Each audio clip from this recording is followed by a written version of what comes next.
Long before the iron sword or the alphabet, the world was already speaking in empires.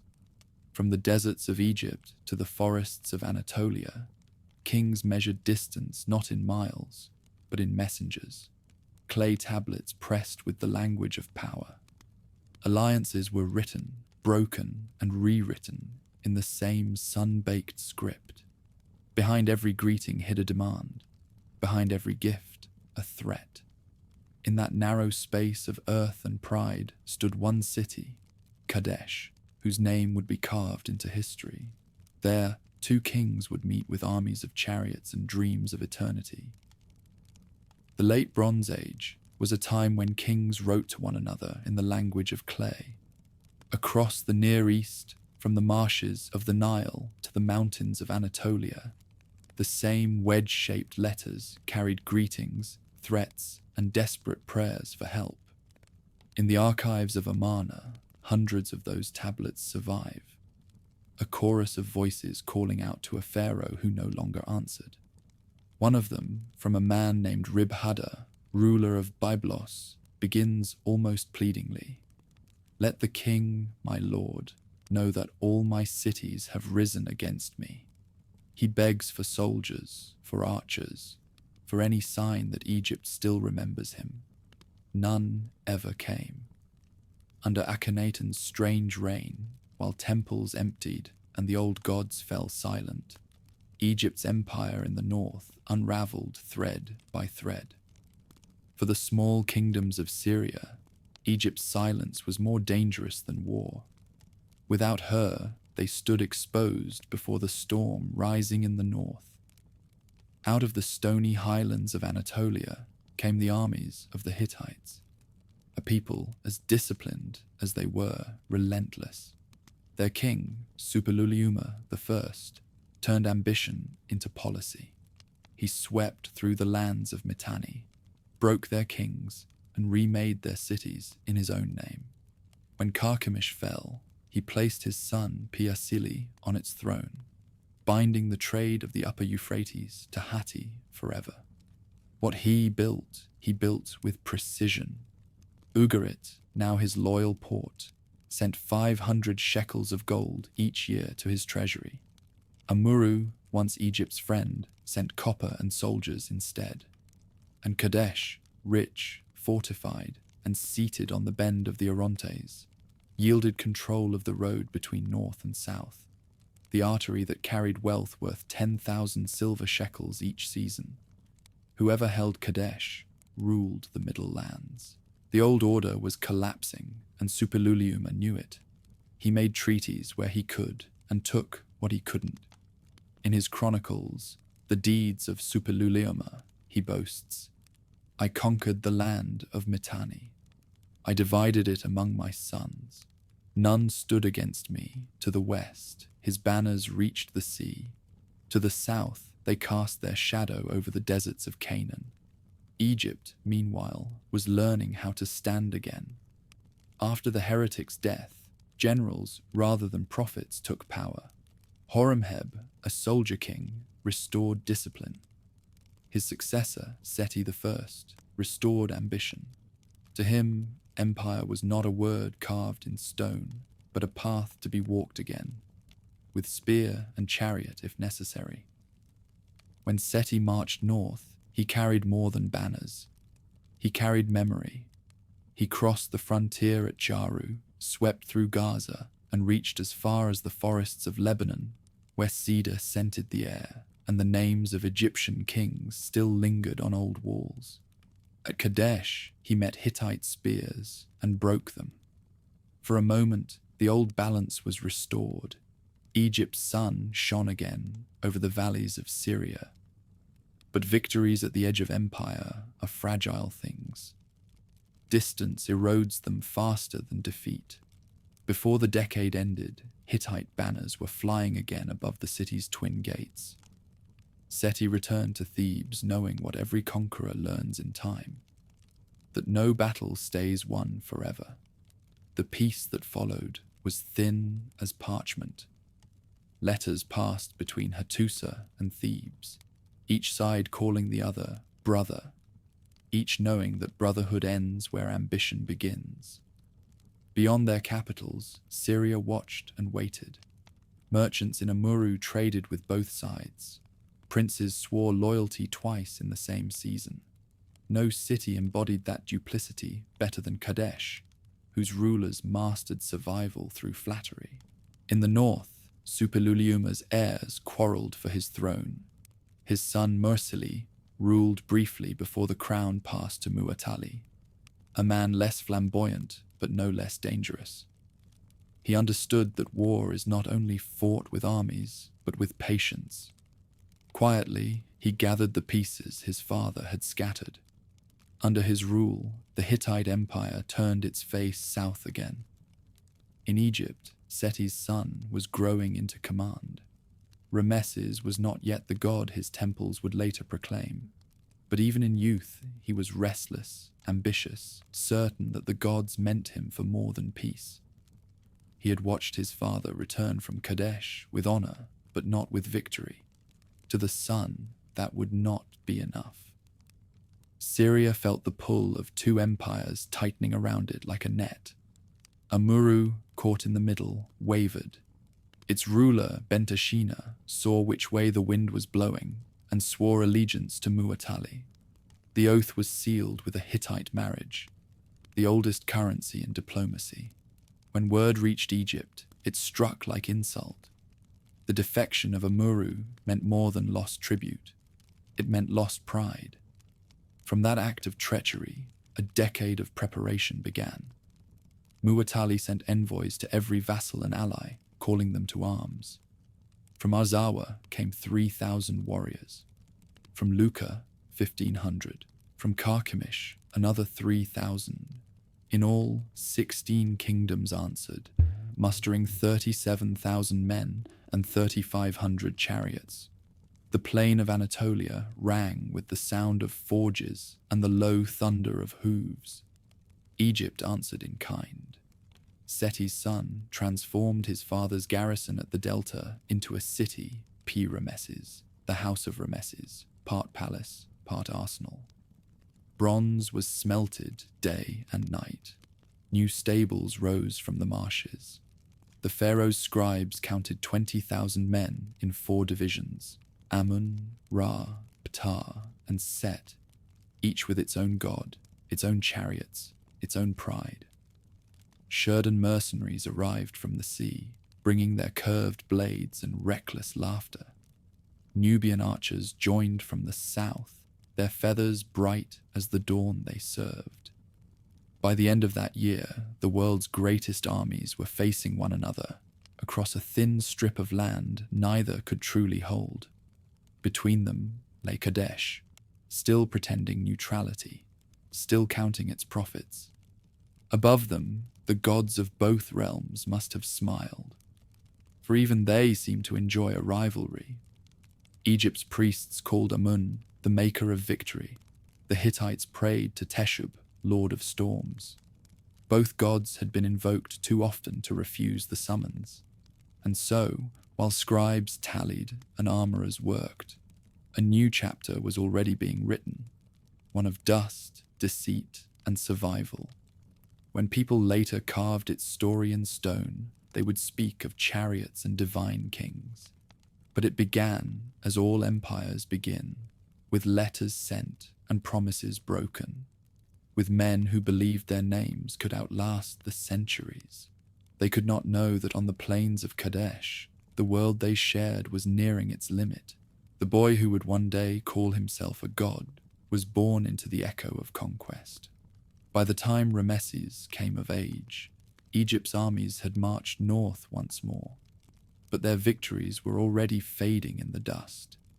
His father, Seti I, had retaken cities and reopened trade, yet each gain slipped away as quickly as it was won. What Ramesses inherited was not a collapsing empire, but a restless one, powerful, proud, and unsatisfied.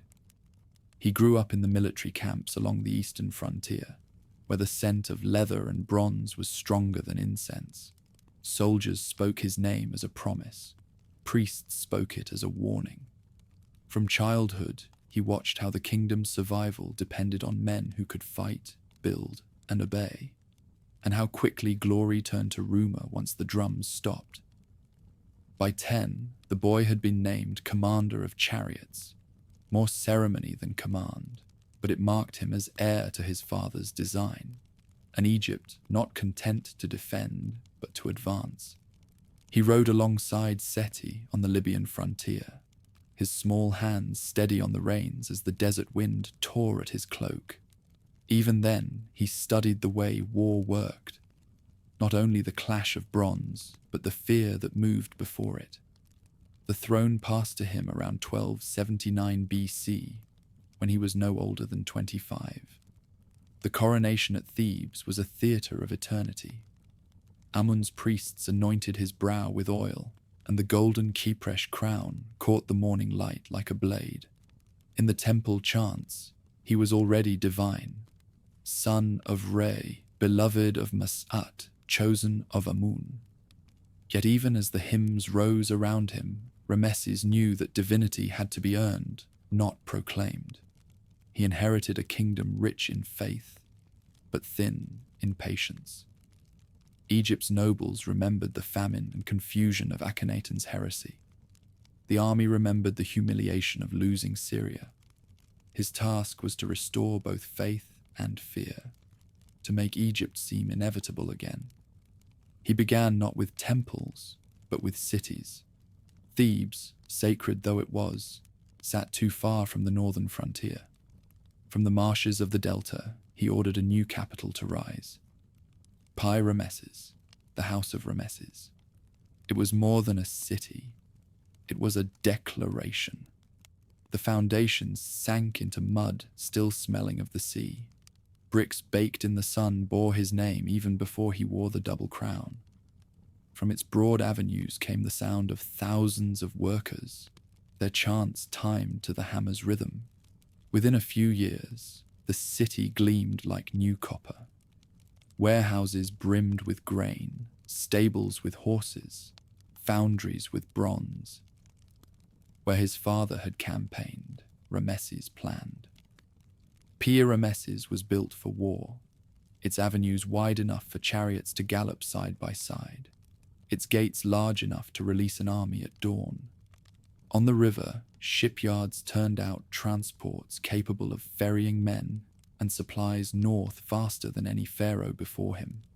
Scribes recorded stockpiles in tones of reverence, 20,000 spears, 5,000 shields, 2,000 chariots. His father's veterans drilled the new levies under the eye of Nubian captains and Libyan archers.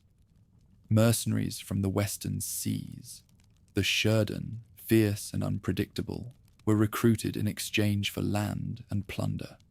Ramesses made no distinction between Egyptian and foreigner in his army. He valued skill above blood. Those who served him well ate from his table. Those who failed him were erased from his monuments. Diplomacy came next. From Hattusa, King Muwatalli sent envoys bearing gifts and letters sealed with the symbol of the storm god. Their words were courteous, their meaning sharp. They spoke of peace while reinforcing their hold on Kadesh and Amuru. Ramesses received them in the great hall of Pi Ramesses, where walls gleamed with scenes of divine triumph yet to occur. His reply was equally polite and equally false. The courtiers who heard it understood. War was only being postponed until the city and its king were ready. Meanwhile, he tested himself. In his second year on the throne, Ramesses led a campaign westward against the Libyan tribes. He rode in his own chariot, his bow bent until the strings sang, and returned with captives enough to fill the work gangs of his new capital. In the south, he quelled uprisings in Nubia, ensuring the gold mines stayed open. These victories were modest but well publicized. Temples at Abydos and Luxor filled with reliefs showing him smiting enemies that posed no true threat. Every blow carved into stone was practice for the war that mattered. At court, the atmosphere changed. Poets began to speak of Ramesses as the heir of Thutmose III, the reborn conqueror. Officials competed to outpraise one another, each inscription a promise of the glory to come. Even Amun's priests, careful guardians of the divine order, seemed willing to believe that this young pharaoh might restore Egypt's old dominion. Yet to the north, Muwatalli was watching. His spies reported the construction of Ramesses, the mobilization of chariots, the growing audacity of Egyptian patrols along the border. The Hittite king had fought his own brothers for the throne. He would not yield Syria without blood. Letters became colder, their phrasing less ceremonial. One message, written in Akkadian, ended without the usual blessing, a small omission, but diplomats knew what it meant. In the winter of 1275 BC, Bentashina of Amuru made his fatal decision. Once again, he defected, this time back to Egypt. He gambled that Ramesses' star was rising and that aligning with him would bring protection. Muwatalli saw treachery. Ramesses saw pretext. Within months, messengers galloped north with orders to prepare the army. 4 divisions were mustered, each 5,000 men strong, each named for a god: Amun, Ra, Ptah, and Set. Chariots were refitted with lighter frames, 2-horse teams trained for endurance rather than shock. Armorers in Thebes cast new arrowheads. Leather workers in Memphis stitched harnesses until their fingers bled. At Ramesses, the pharaoh presided over the inspection. Rows upon rows of soldiers filled the parade ground, bronze glinting in the light. The air rang with the bray of trumpets, the drumbeat of discipline. Ramesses rode past them in his chariot, the blue war crown catching the sun, his expression calm, almost serene. Behind him, standards fluttered, falcons, jackals, suns. To the watching officers, it must have felt like the world itself had begun to turn again. He addressed them not as subjects, but as comrades. His voice carried over the din. We have been too long patient. The North remembers our silence. We will remind it of our voice. The soldiers roared approval. For the first time in generations, Egypt's army was marching north not to recover, but to conquer. That spring, couriers rode ahead through the passes of Canaan. The roads that had once carried tribute would soon carry war. Scouts charted wells and fords, mapped valleys, marked towns loyal and disloyal alike. Every stage of the journey was calculated. Gaza by the 3rd day, Megiddo by the 10th, Yanoam by the 15th. The campaign's precision would later be praised as divine foresight, but it was the work of human obsession. In Ramesses, the artisans set to work on commemorative scarabs before the army even departed. They showed the king standing alone, bow drawn, enemies collapsing before him. Fact and prophecy became indistinguishable. The myth of Ramesses the Great was already being minted. When he left the city at the head of his army, the wind off the delta carried dust and omen alike. Behind him, priests poured libations to Amun. Before him stretched the road to Kadesh, a road that had seen countless kings pass and countless empires fade. But none had yet carried such certainty in their step. Ramesses did not march merely to reclaim what his father had lost. He marched to prove that Egypt's gods still ruled, that time itself could be forced to turn backward. On that promise rested the fate of the 2 lands, and perhaps of the world beyond. Dawn came pale and hard over the northern frontier. The sands near Gaza glowed pink before the sun itself appeared, the kind of light that makes men think of omens. On that morning, the armies of Egypt began to move. Chariots rolled first, their wheels biting into the packed road. Behind them came ranks of infantry, shields catching the dawn. From the high walls of Ramesses, priests lifted their hands in blessing, and the pharaoh's banners turned toward the rising sun. It was a march not of conquest yet, but of intent. Ramesses rode at the head of the Amun division, his horses prancing restlessly beneath gilded harness. The air smelled of bronze and oil, and of dust not yet raised.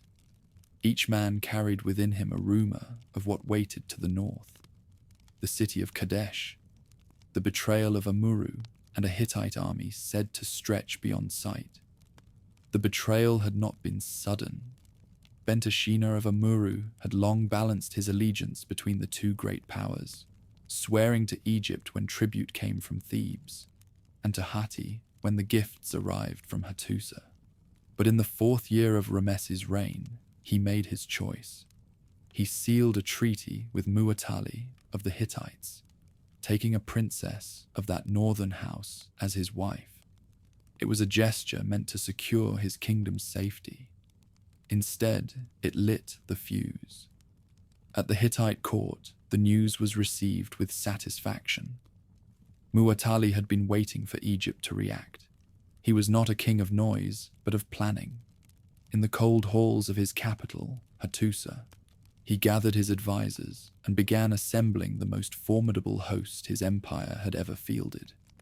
From every vassal state came warriors, 16 kingdoms in all. From Arzawa, 3,000, from Lucca, 1,500, from Massa and Kidzuwatna, 5,000 more. From Aleppo, Carchemish, Ugarit, and the lands between came tens of thousands.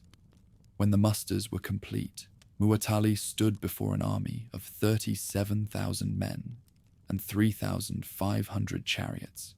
His campfires stretched like constellations across the Anatolian plain. To the south, Ramesses was gathering his own storm. The pharaoh's messengers rode the length of the Nile Valley, summoning veterans and new recruits alike. Nubian archers from the south, Libyan spearmen from the west, and Shurdan mercenaries from the sea joined the call. Egypt's 4 great divisions, Amun, Ra, Ptah, and Set, were reinforced until each stood 5,000 strong, with 500 chariots apiece. It was not merely a military force, but an argument in bronze. Egypt was still the equal of any empire on earth. In Ramesses, preparations filled every hour. Armorers pounded metal until the air rang like struck bells. Scribes counted rations and tallied names. Priests blessed weapons with words older than the written line. The great storehouses emptied, their grain and beer and dried fish loaded onto carts. Behind the army stretched a living city of attendants, servants, and beasts of burden, thousands who would never see battle, but without whom battle could not exist. Ramesses' spies had once been the envy of the Near East. His father, Seti, had maintained a network of merchants and informants, stretching from Byblos to Ugarit. But in this new campaign, haste and overconfidence had dulled that edge. Bedouin tribesmen brought messages from the north, their loyalty bought and sold by both sides. Ramesses trusted them more than he should have. It was the first small crack in the flawless design. Far ahead, Syria waited. The land was green that year. The barley stood tall in the fields, and the fig trees were heavy with fruit. But the people who lived among them felt the tension like heat before a storm. From Amurru to Tunip, rumors spread of 2 kings preparing for war. Traders whispered that the pharaoh had sworn to reclaim Kadesh or die before its gates. In Hatti's border towns, officials conscripted men who had never held a spear, promising glory and plunder in Egypt's ruins. The air itself seemed charged with waiting. Amurru's betrayal had cut deeply. Ramesses took it not as a political act, but as personal treason. In his letters, he called Bentashina the dog of Hatti, and swore vengeance so absolute that his own scribes hesitated to record it. Yet behind that fury lay calculation. The defection gave Egypt its justification, a war not of ambition, but of justice. It was the kind of story the gods preferred. At court, Ramesses' generals debated strategy. The veterans of Seti's campaigns urged caution. Secure Canaan first, establish supply lines, and advance slowly. The younger officers, many raised under Ramesses' command, pressed for boldness. The pharaoh listened in silence, his eyes on the maps unrolled before him. When he finally spoke, his words were simple. "We will take Kadesh before Muwatalli knows we have left Egypt." It was not bravado, it was conviction. The decision settled the matter. By late spring, the first divisions were on the move.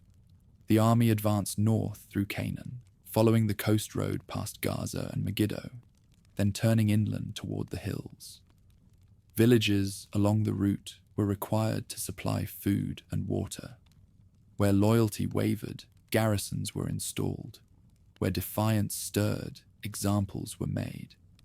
The campaign moved not as a tide, but as a storm front, relentless and ordered. Behind the front lines, scribes recorded every milestone.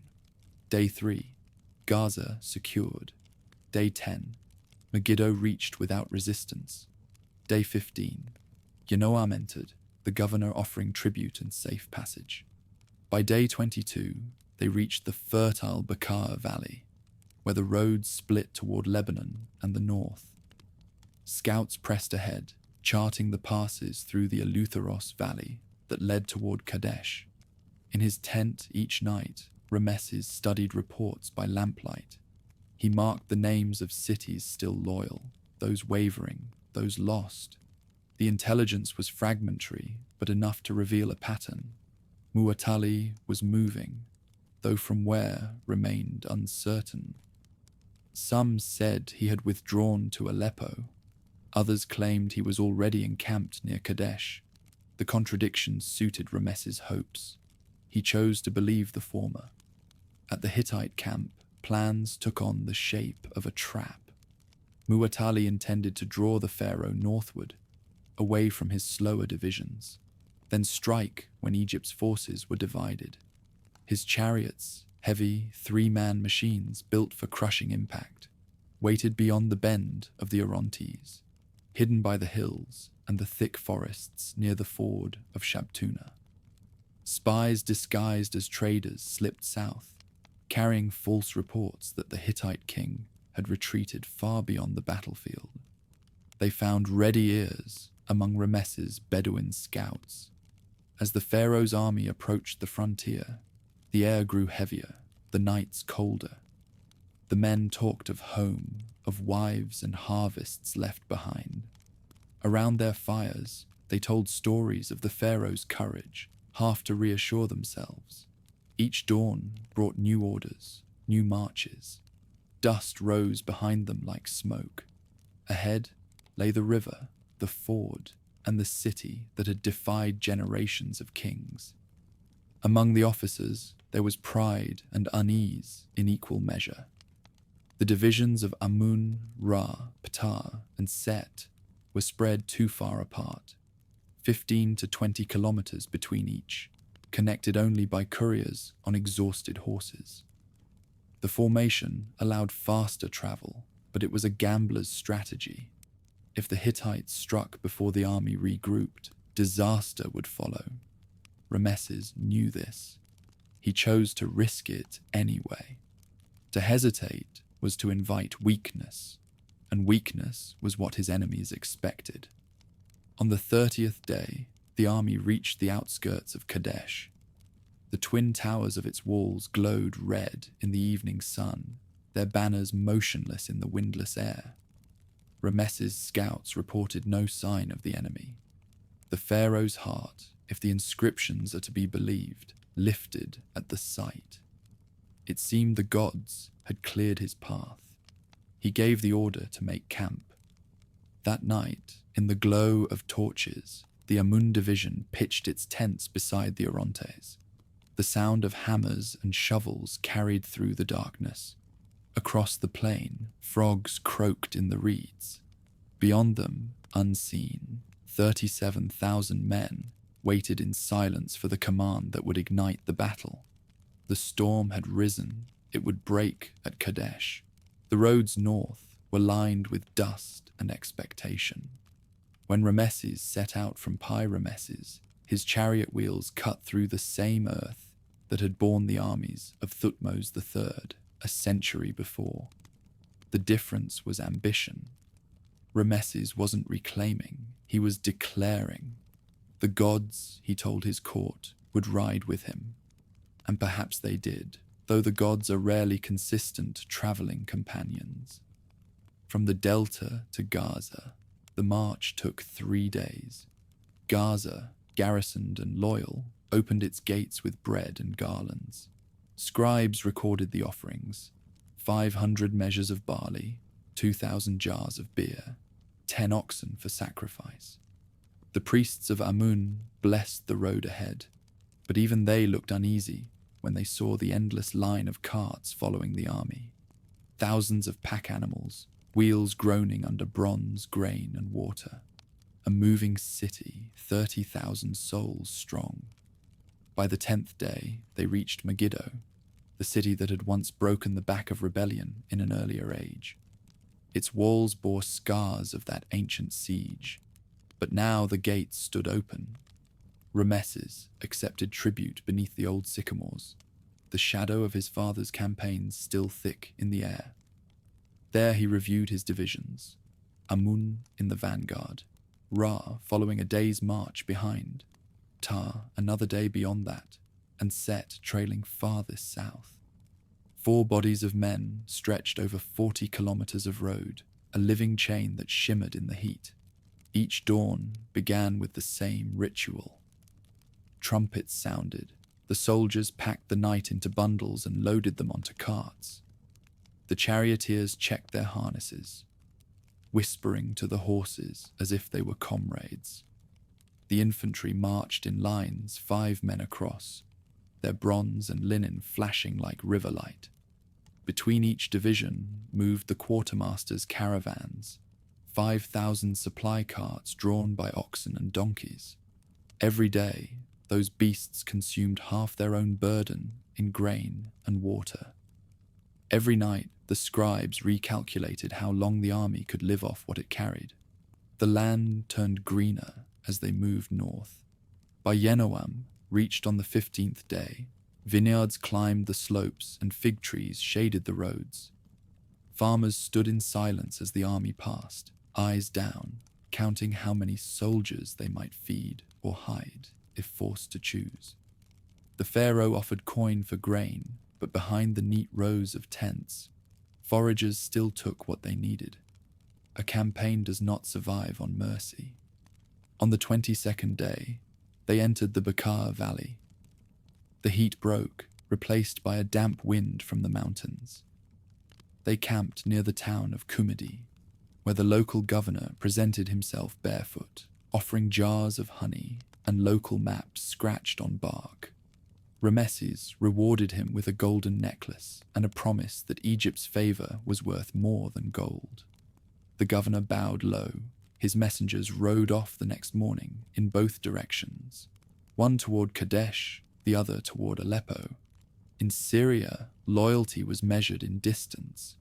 Through the Eleutheros Valley, the army climbed, following tracks older than empire. At night, when the campfires stretched for miles, travelers said it looked like a constellation fallen to earth. By the 30th day, they descended toward the Orontes plain. Ahead lay the land that had drawn pharaohs and conquerors for centuries, fertile, river-laced, and fiercely contested. Somewhere beyond that horizon, Muwatalli waited. Ramesses believed the gods had cleared the path. His spies had brought word that the Hittite king had withdrawn far to the north, to Aleppo, 200 kilometers away. The source of that intelligence was a pair of Bedouin riders captured near Shabtuna, a small ford south of Kadesh. They were brought before the pharaoh, their wrists bound, their eyes darting between the guards and the gilded chariot before them. "What have you seen?" Ramesses demanded. The older of the two bowed so low his forehead touched the dust. "O mighty lord, the chief of Hatti fears you. He has fled with his armies to the land of Caleb. There is none who will stand against Pharaoh." It was a story too perfect to doubt. Ramesses rewarded them with food and sent them away, their deceit hidden beneath gratitude. Later, his chroniclers would call them the two Shasu spies, men whose lie nearly unmade an empire. The next morning, the army crossed the ford at Shabtuna. The river ran shallow, but the banks were slick, and the carts bogged down in the mud. It took the entire day to move the vanguard across. Ramesses' impatience grew with the sinking sun. "If Muwatalli has fled," he told his officers, "then Kadesh is ours already." He pressed on with the Amun division, leaving Ra a day's march behind and Tar and Set still farther. It was a fatal generosity of distance. Between each division stretched empty road and faith in unbroken communication.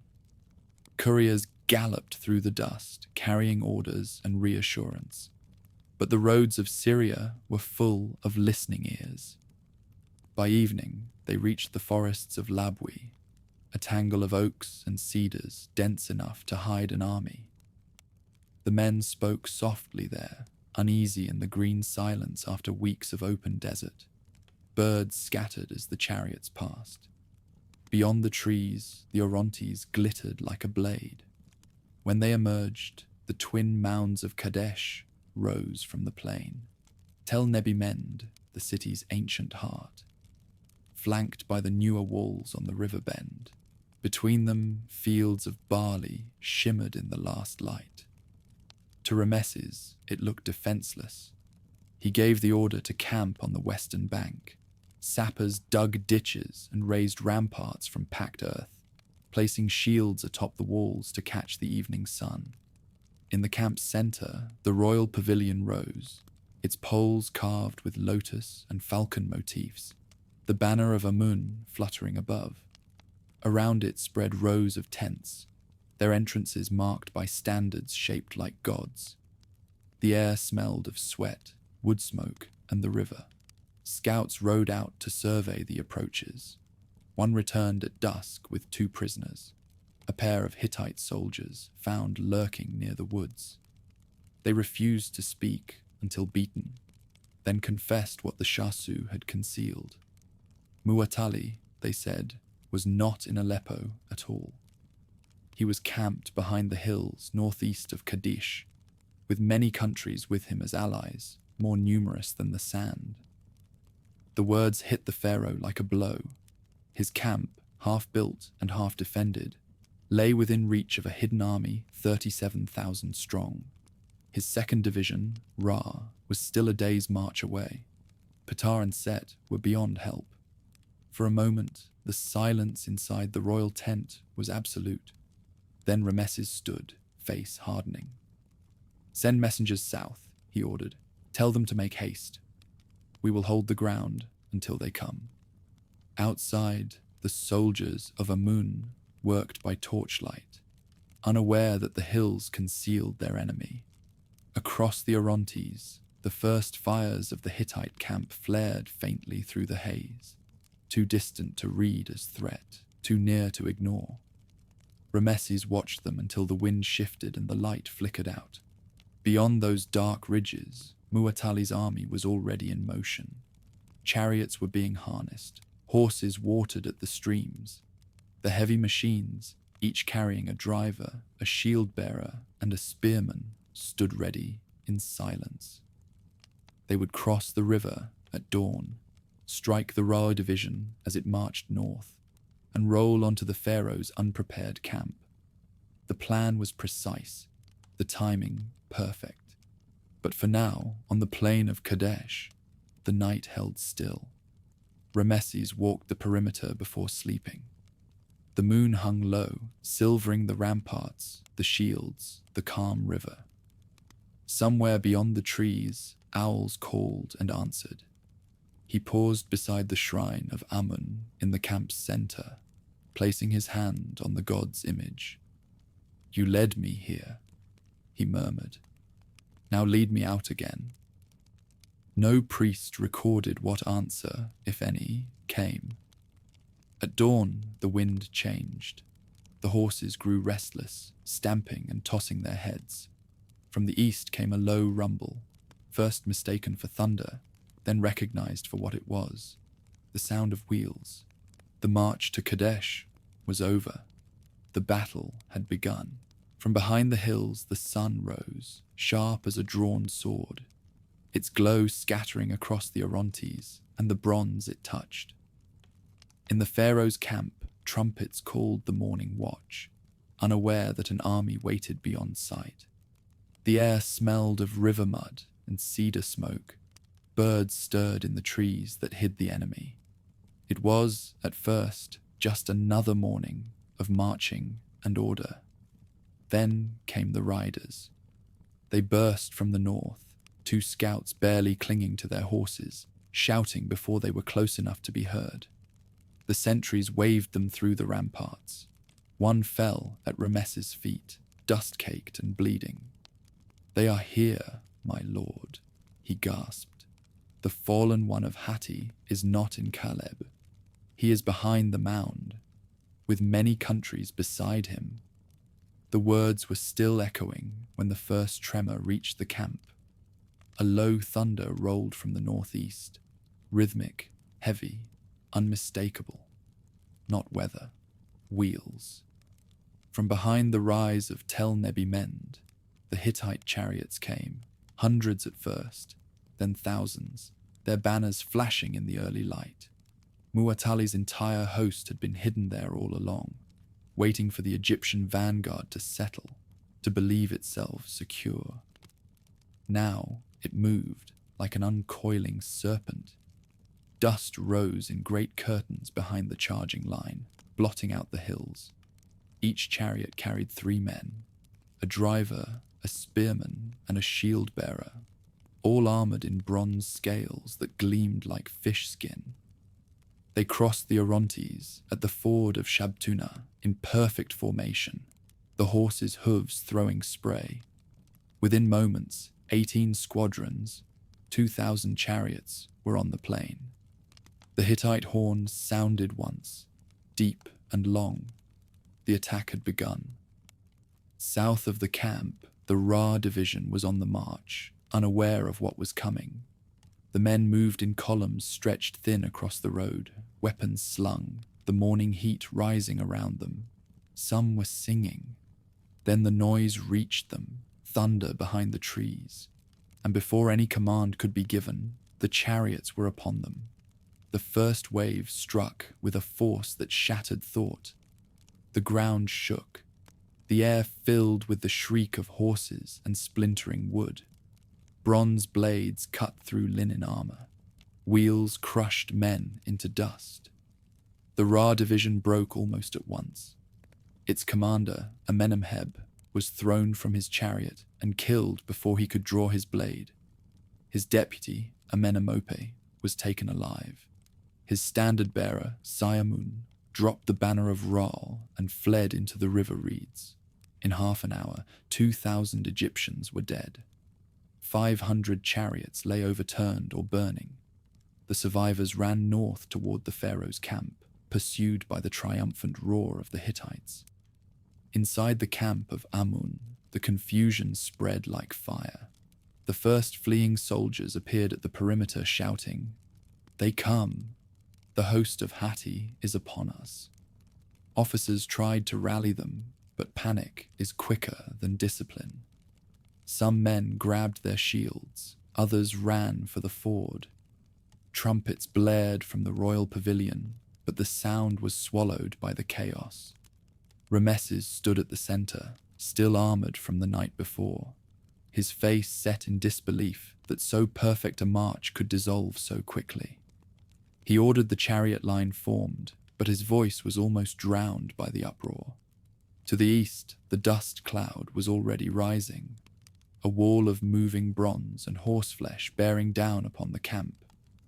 Within moments, the Hittite vanguard smashed into the outer defenses. The palisades splintered. Tents went up in flame. The Pharaoh's guards met them at the embankment, loosing arrows until their quivers were empty. The air filled with a sound like tearing cloth. The shriek of chariot axles grinding against wood and bone. Hittite warriors leapt from their vehicles, swords flashing. The Egyptians fell back toward the shrine of Amun in the camp's heart. Somewhere in the chaos, a cry rose above the din. 2 men were dragged before Ramesses, captured Hittite scouts, bound and bleeding. Under torture, they confirmed the full scale of the ambush. Our master, Muwatalli, is here with the host of Hatti. Many lands with him, more than the sand of the riverbanks. So the truth stood naked. The Pharaoh was alone with a single division, surrounded by the greatest army the North had ever gathered. He sent runners south with orders for Ra's remnants to rally, for Tar and Set to march without rest. Few would reach them. The roads behind were clogged with fugitives, carts, and wounded men. The divisions were too far apart, 40 kilometers of empty space between salvation and disaster.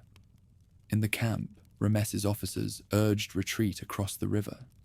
"We can regroup beyond the ford," one shouted, "and strike again." But the Pharaoh shook his head. "If I flee," he said, "Egypt falls with me." He climbed into his chariot. His driver, Mena, took the reins. His shield-bearer followed. Around them, the guards of Amun formed a rough circle, shields overlapping, horses snorting in terror. The sun was climbing now, turning the dust into gold. Through it, the Hittite line advanced again, ranks upon ranks of chariots, their drivers grinning beneath bronze masks. The ground trembled as they charged. The Pharaoh's camp became a furnace. Chariots crashed through tents and supply wagons. Oxen stampeded, dragging carts through lines of men. The noise was ceaseless. Shouts, screams, the clang of metal, the whistle of arrows. Amid the chaos, some Hittite crews stopped to plunder. They found the royal pavilion, heavy with treasure, and fell to looting. Coins, gold vessels, even Pharaoh's furniture. Discipline dissolved into greed, and in that moment, Ramesses saw his chance. He turned to his shield-bearer. "Mena," he said, "we ride." What followed would become the centerpiece of Egyptian legend.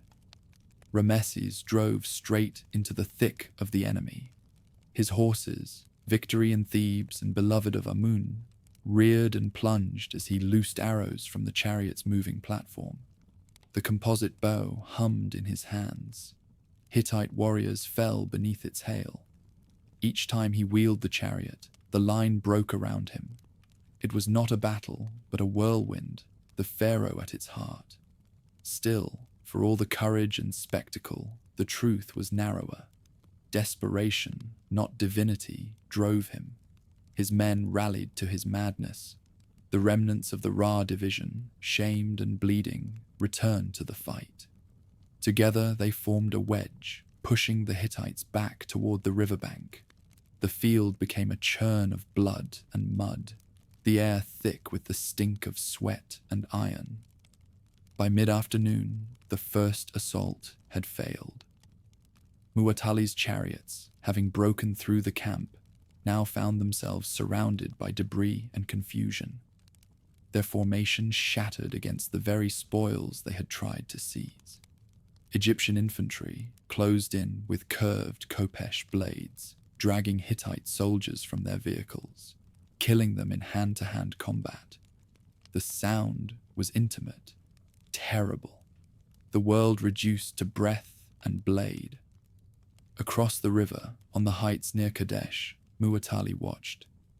Around him stood the allied princes of his vassal states, Azawa, Carchemish, Ugarit, all waiting for his command. The Hittite king hesitated. His initial victory had turned to uncertainty. The Pharaoh still fought, and more Egyptians were arriving from the south. Muwatalli sent for reinforcements, ordering another wave of chariots forward. But the day was already turning. By sunset, the plain was a ruin. The Ra division was half destroyed, the Amun division bloodied but unbroken, the camp a tangle of corpses and crushed wagons. Smoke drifted over the river. The Hittite assault had failed to kill the Pharaoh, but it had gutted his army. Ramesses stood at the center of it all, armor dented, face streaked with dust, his expression unreadable. That night, the survivors buried the dead and gathered weapons from the fallen. The fires burned low, the air stank of charred wood and fear. Somewhere beyond the darkness, the rest of Egypt's army was still marching, unaware that the battle they thought awaited them had already begun. By midday, the heat had thickened into something physical. It pressed down on men and beasts alike, clinging to armor and throat. The plains south of Kadesh shimmered with mirage, and in that wavering light, order began to melt. Along the road from Shabtuna, what remained of the Ra division staggered forward, not marching, but fleeing. Their column had dissolved hours earlier under the first Hittite charge, its ranks splintered and scattered across the fields. Soldiers who had sung at dawn were now running without weapons, their linen kilts torn, sandals lost in the dust. A few still clutched bows or spears, but most carried only fear. At their head rode fragments of the division's chariot corps, wheels splintered, horses bleeding from exhaustion. They shouted for direction, for water, for help. Behind them came the Hittites, relentless. The thunder of their pursuit grew louder with every heartbeat. From the distance, the camp of Amun looked like salvation. Banners visible above the earth ramparts, fires smoking from the morning meal. The survivors cried out, believing themselves safe. None realized that the camp was already under siege. Inside those ramparts, Ramesses was fighting to hold the line. His guards had driven the first Hittite wave back toward the broken gates, but fresh chariots were crossing the river. The ground trembled as they came on, the sound mingling with the screams of men trampled under hooves. Amid the din, the Pharaoh's officers shouted orders that vanished into chaos. Then the remnants of the Ra division appeared, bursting through the southern approaches like a flood of ghosts. Their arrival brought no reinforcement, only confusion.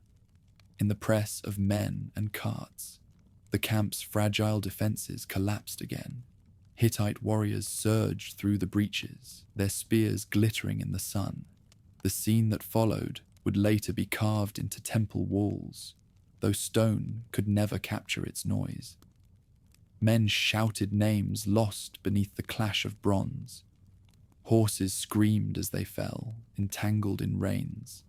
Oxen stampeded, dragging wagons through lines of infantry. Tents burned where jars of oil overturned, smoke turning the air bitter. From the royal pavilion, Ramesses watched his army disintegrate a second time. Around him, the world seemed to narrow. To the pulse in his ears, the movement of Mena's hands on the reins, the glint of a spear tip aimed at his heart. He drew his bow and loosed without thinking. The arrow struck true. Somewhere in the maelstrom, a man fell, and the Pharaoh's breath steadied. Beyond the camp, the ford at Riblah was choked with wreckage. The Ra division's retreat had carried them straight into the path of the advancing Hittites. Chariots collided in the shallow water, wheels locking, axles splintering. Horses plunged and drowned beneath the press. The Orontes itself ran brown with silt and blood. A papyrus later found in Thebes, written by a scribe who survived the battle, tried to describe it. They abandoned their bows, their spears, their sandals. The field was covered with bronze like reeds after a flood. No line of scripture could better summarize the rout. The Hittite chariots pushed forward through the confusion, cutting deep into the fleeing Egyptians. Their heavy axles and triple crews gave them weight enough to crush any obstacle. Wherever they passed, the ground turned to ruin. Yet victory made them careless. Drunk on success, some broke formation to loot the camp. They found the Pharaoh's pavilion, its chests still open, the treasures within unguarded. They stopped to plunder. Gold cups, inlaid furniture, even the royal canopy itself. In those minutes of greed, the rhythm of the battle shifted again. To the south, faint but growing, came the sound of horns. It was the Ra survivors, regrouping at last, urged forward by desperate officers. Their standards were gone, their numbers halved, but rage gave them coherence. Behind them, a handful of chariots from the Tar division had pushed hard through the dust, answering the Pharaoh's summons. The reinforcements were not enough to win, but they were enough to keep Egypt alive. Ramesses saw the opportunity. He rallied his remaining guards, mounted his chariot, and pointed toward the heart of the chaos. "Follow me," he shouted, his voice raw. "The coward dies running, the brave die remembered." They charged straight into the storm. The Pharaoh's chariot cut through fire and smoke, the horses plunging where others balked. Arrows flashed around him, but his bow sang faster. The Hittite plunderers, caught off guard, turned to meet him. Too late. The counterattack drove them back toward the ford, their own wagons blocking retreat. At that moment, the heat broke. Clouds gathered above the Orontes, dimming the sunlight. The wind shifted, carrying the smell of rain and ash. Egyptian charioteers rallied to the Pharaoh's banner, their voices rising in a single cry that even the Hittites must have heard. For the first time that day, momentum changed hands. Still, the cost was staggering. 2,000 Egyptians lay dead on the field. 500 chariots were lost beyond repair. The Amun division had been reduced to a third of its strength. The sacred standards of Ra were gone. Ramesses' victory, if it could be called that, was survival. As the fighting ebbed, the Pharaoh dismounted and walked among the wreckage. The ground was slick, the bodies indistinguishable beneath dust and blood. Nearby, Mena stood holding the reins of the royal chariot, the horses trembling and foam-flecked. "We are alone, my good lord," he said quietly. "The army is gone." Ramesses looked at him and answered, "Then Egypt will stand on what remains." Behind them, the fires of the camp burned low.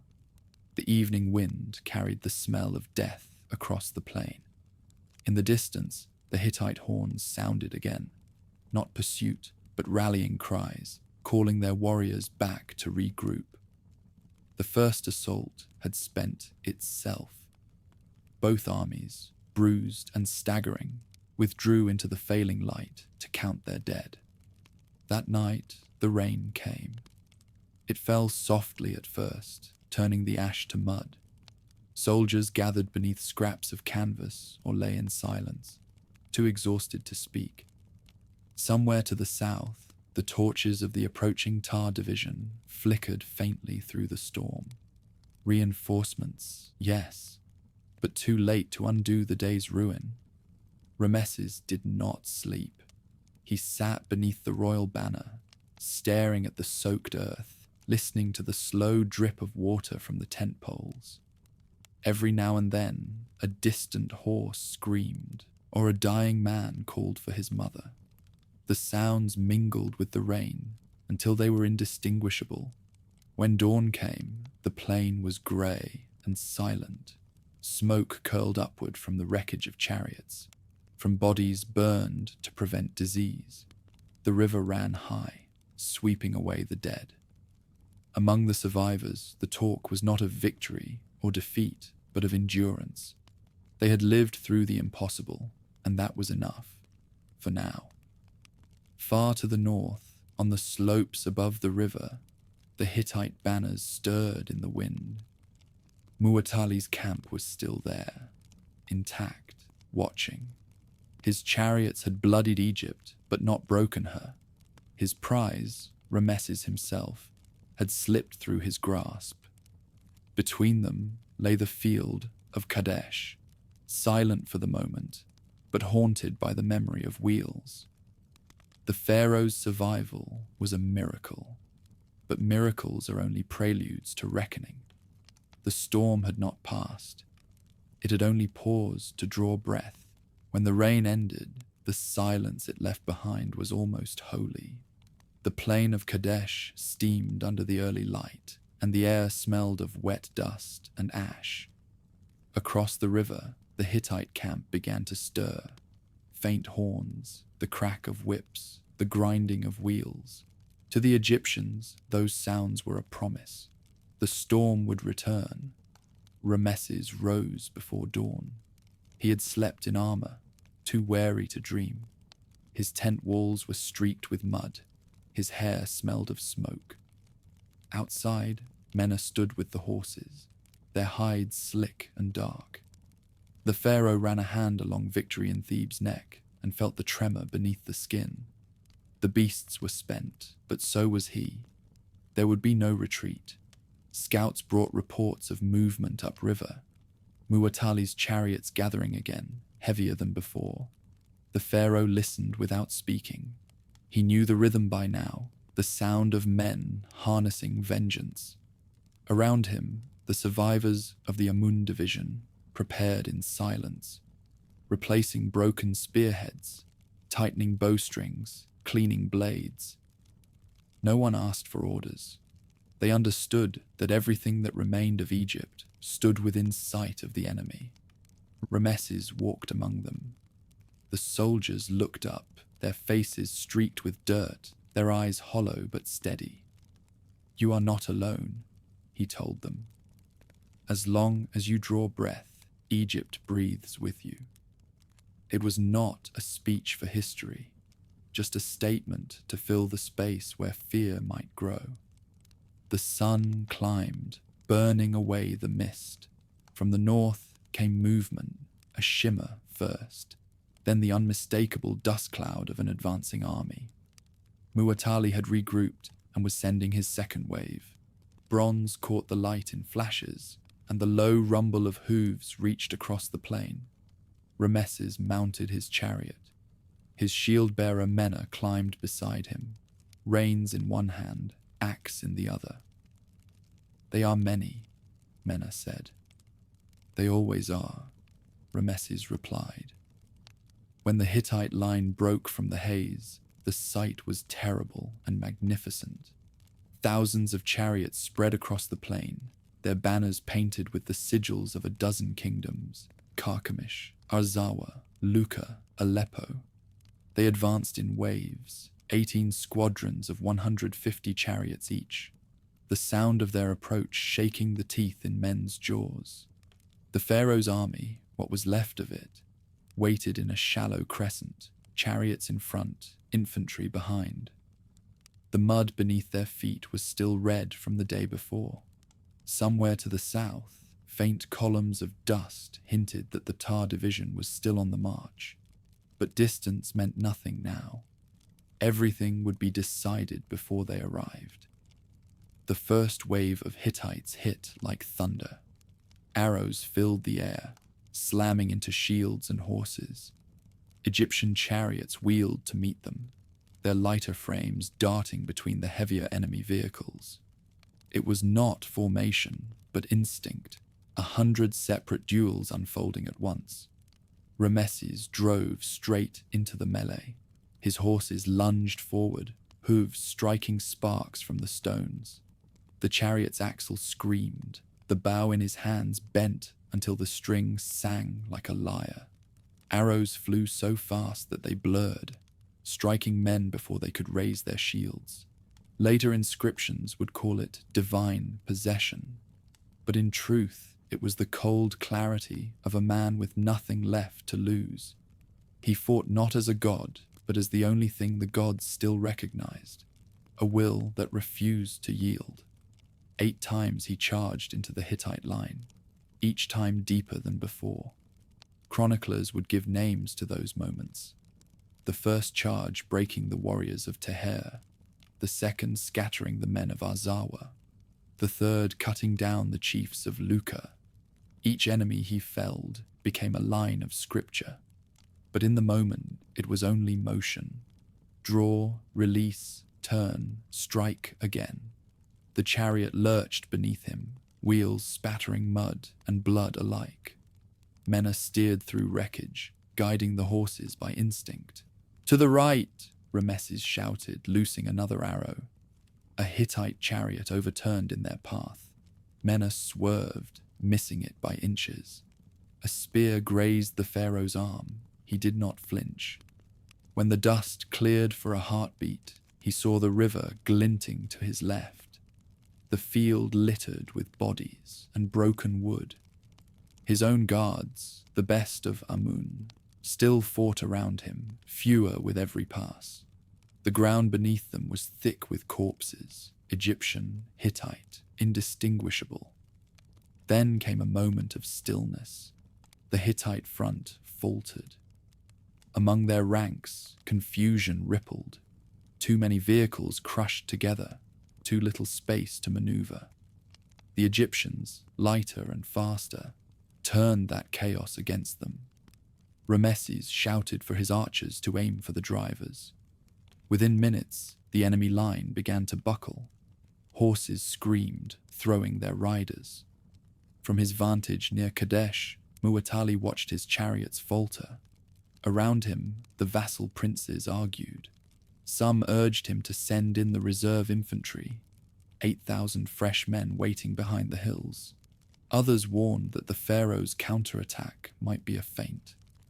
The Hittite king hesitated, then held back. He would not risk his reserves. Not yet. That hesitation saved Egypt. Ramesses pressed his advantage. He wheeled his chariot again and again, driving wedges into the collapsing enemy formation. Each charge tore deeper into the mass of bronze and wood. The Pharaoh's banner, blue and gold, flew high above the dust, a beacon for every soldier who could still move. In the midst of battle, a soldier near him shouted, "My lord, you are surrounded." Ramesses answered without looking back, "Then I am surrounded by victory." The words were reckless, perhaps apocryphal, but they captured the truth of that hour. Against every probability, the Hittite assault began to break. Those who survived the fight would later claim to have seen impossible things. Chariots moving faster than horses could run, arrows finding gaps in armor as if guided by gods. Whether the miracles were real or born of desperation no longer mattered. Faith itself had turned into a weapon. As the sun leaned west, the field fell into a strange quiet. The Hittite first wave was gone, scattered back across the river. The second stood hesitating, unwilling to cross the ground where so many of their comrades had fallen. Smoke from burning chariots drifted over the plain, turning the light to copper. Ramesses dismounted at last. His armor was dented, his bowstring frayed. Around him lay the remnants of Amun and Ra divisions, torn, blackened, breathing hard but unbroken. The Pharaoh's hands trembled as he reached for water. Mena handed him a cup and said nothing. Nearby, the bodies of high-ranking Hittites were being stripped of their ornaments. Prince Gerbatusa, the king's own brother, Tarakenaz, commander of chariots, Agamas, keeper of the royal guard. Their names would later be carved in triumph. But in that moment, they were simply proof that the worst might be over. When evening came, the wind carried the smell of iron and rain. The soldiers gathered what arrows they could find and rebuilt their defenses. The wounded lay in rows by the riverbank, their groans rising with the night insects. Ramesses stood beside them, silent, his face unreadable in the torchlight. He had survived what should have been annihilation, but survival was not victory. Across the Orontes, Muwatalli's campfires burned uncounted. Egypt's army was scattered, its dead unburied, its king unbowed. In his tent that night, the Pharaoh dictated a prayer to Amun, part plea, part defiance. "What is this, my father Amun? Has a father forgotten his son? Do I not walk and halt at your word?" Outside, lightning flickered on the horizon. The storm had not yet left the field of Kadesh. It only waited for dawn. Night passed without rest. The Egyptians held the plain in uneasy silence, the air heavy with the stench of fire and the murmur of the wounded. Beyond the Orontes, the Hittite campfires glimmered like stars scattered across the dark hills. Every man who saw them counted his breath, wondering whether dawn would bring another assault. Ramesses had not removed his armor. The bronze was dented and dark with blood, his cloak stiff with dust. He walked the camp before sunrise, passing the lines of men who had fought and lived, and now sat in silence beside the dead. In the distance, the river whispered, carrying fragments of wreckage, spears, arrows, and the bodies of horses drifting toward the sea. When the first light came, it revealed a field of ruin. Broken chariots lay overturned in the mud, wheels half buried, reins trailing like torn veins.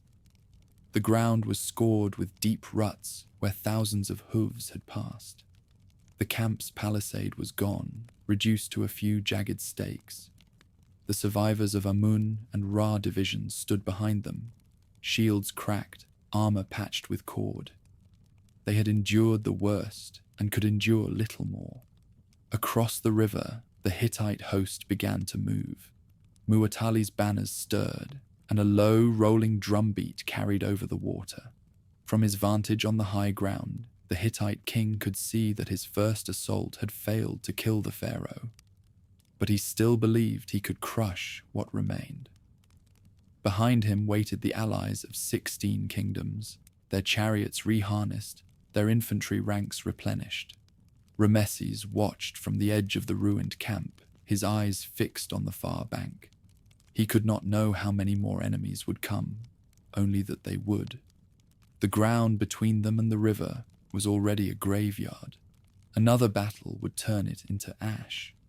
He ordered his men to tighten formation and prepare for a final defense. The camp was rebuilt in miniature, ramparts from debris, a shallow trench before the main line. Priests walked the ranks, marking foreheads with ash, murmuring the names of gods. No one believed the rituals would stop what was coming, but they performed them anyway. By mid-morning, the sky had cleared. Heat shimmered over the plain, and the air pulsed with the sound of insects. From the north came movement. First dust, then banners, then the glitter of bronze. The Hittites were advancing again, their chariots spread wide across the plain, infantry behind. The Egyptians braced themselves.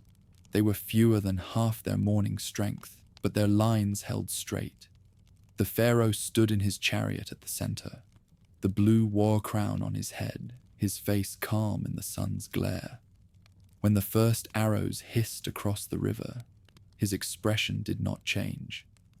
The Hittites crossed at the shallows near Shabtuna, the same ford that had carried them to victory a day before. Horses screamed as they hit the bank, dragging the heavy chariots through the mud. The sound was enormous, wood, metal, and water colliding. Then, as if answering a signal, the entire formation surged forward. The plain disappeared under dust. The first wave struck the Egyptian line and splintered against it. Men fought knee-deep in mud, hacking at faces too close to miss. The Hittites had the advantage of numbers, the Egyptians of desperation. For an hour, neither side yielded. Then the sound changed. A new rhythm entered the field, sharper, faster, out of place. To the west, beyond the haze, horns were blowing, not the deep tones of Hittite bronze, but the higher pitch of Egyptian reed trumpets. Ramesses turned, scanning the horizon. At first it looked like a mirage, a column of men moving fast along the ridge, banners bright in the sun. The wind shifted and the symbols became clear. Egyptian standards, the falcon of Horus and the plumed disk of Ra. The Nearin had arrived. They came from the coast, veterans and Canaanite auxiliaries drawn from the port of Simira. Their commander, Amenemope, had marched day and night through the valleys to reach the field. 2,000 men, few compared to the mass of Hittites, but enough to change the air itself. The dust of their approach rolled down the slope like smoke from a new fire. Muwatalli's charioteers did not see them at first. They were too deep in pursuit, cutting through the Egyptian center, trying to reach the royal banner. When the first Nearin arrows fell among them, confusion spread like panic in a stable. Horses reared, drivers turned their chariots to face a threat they had not expected. The Nearin hit the Hittite left flank with precision born of exhaustion. Their formation was narrow, a spear point aimed directly into the side of the enemy line. The first volley of arrows tore through the unshielded crews. The second struck the horses. The impact was devastating. From his chariot, Ramesses saw the break. He raised his arm, signaling the counterattack. The remnants of Amun and Ra divisions surged forward, their shouts rising over the crash of bronze. For the first time since the campaign began, the battle's noise sounded like hope. On the far bank, Muwatalli saw it too. He ordered his reserves into motion, but too late. His allies from Arzawa and Massa, already shaken, began to falter. When the Nearin drove into them, they broke completely. The panic spread through the ranks like fire through dry grass. Men threw down their weapons, tripping over the bodies of their comrades as they ran for the river. The Orontes turned into chaos. Hundreds tried to cross at once. Horses plunged into the current, dragging chariots after them. The water boiled with struggling men, armor pulling them down. Later, Egyptian scribes would count 1,000 drowned, including a Hittite prince named Matrama. Whether the number was real or carved from pride, the river itself bore witness, its banks littered with wreckage for days. By late afternoon, the field was theirs. The Nearin linked with the Pharaoh's battered forces, forming a single, ragged line. The survivors looked across the plain where the Hittite host had stood that morning and saw only emptiness. The air hung still, heavy with dust and silence. Ramesses dismounted. His legs trembled when his boots met the ground. Around him, men were shouting victory, but he did not join them. He walked among the fallen, stepping over broken bows and shattered wheels. The field smelled of sweat, blood, and burnt cedar, the scent of the chariots that had burned in the last charge. Amenemope approached, saluting in the old Nubian manner, fist to chest. "We came as fast as we could," he said simply. The pharaoh nodded. "You came in time." That night, the camp was rebuilt for the third time. Fires burned along the riverbank, and the wounded were tended by torchlight. Priests offered libations to Amun and to the unknown gods of the Nearin. No one spoke of victory. They spoke of endurance, of having stood, of still standing. Beyond the river, the Hittite camp was silent. Muwatalli's losses had been severe, and his army too weary to try again. He sent his surviving allies back to their lands to recover. Egypt's army, too weak to pursue, held its ground and waited for dawn. When morning came, the two kings looked upon the same river from opposite banks. Between them drifted the remnants of what they had commanded: wood, bodies, torn banners. No treaties were signed, no words exchanged. Only the slow retreat of noise, the kind that follows when men discover how narrow the margin is between glory and survival. Ramesses remained by the water until the last of the bodies had drifted past. The wind off the plain was cool, smelling of rain and smoke.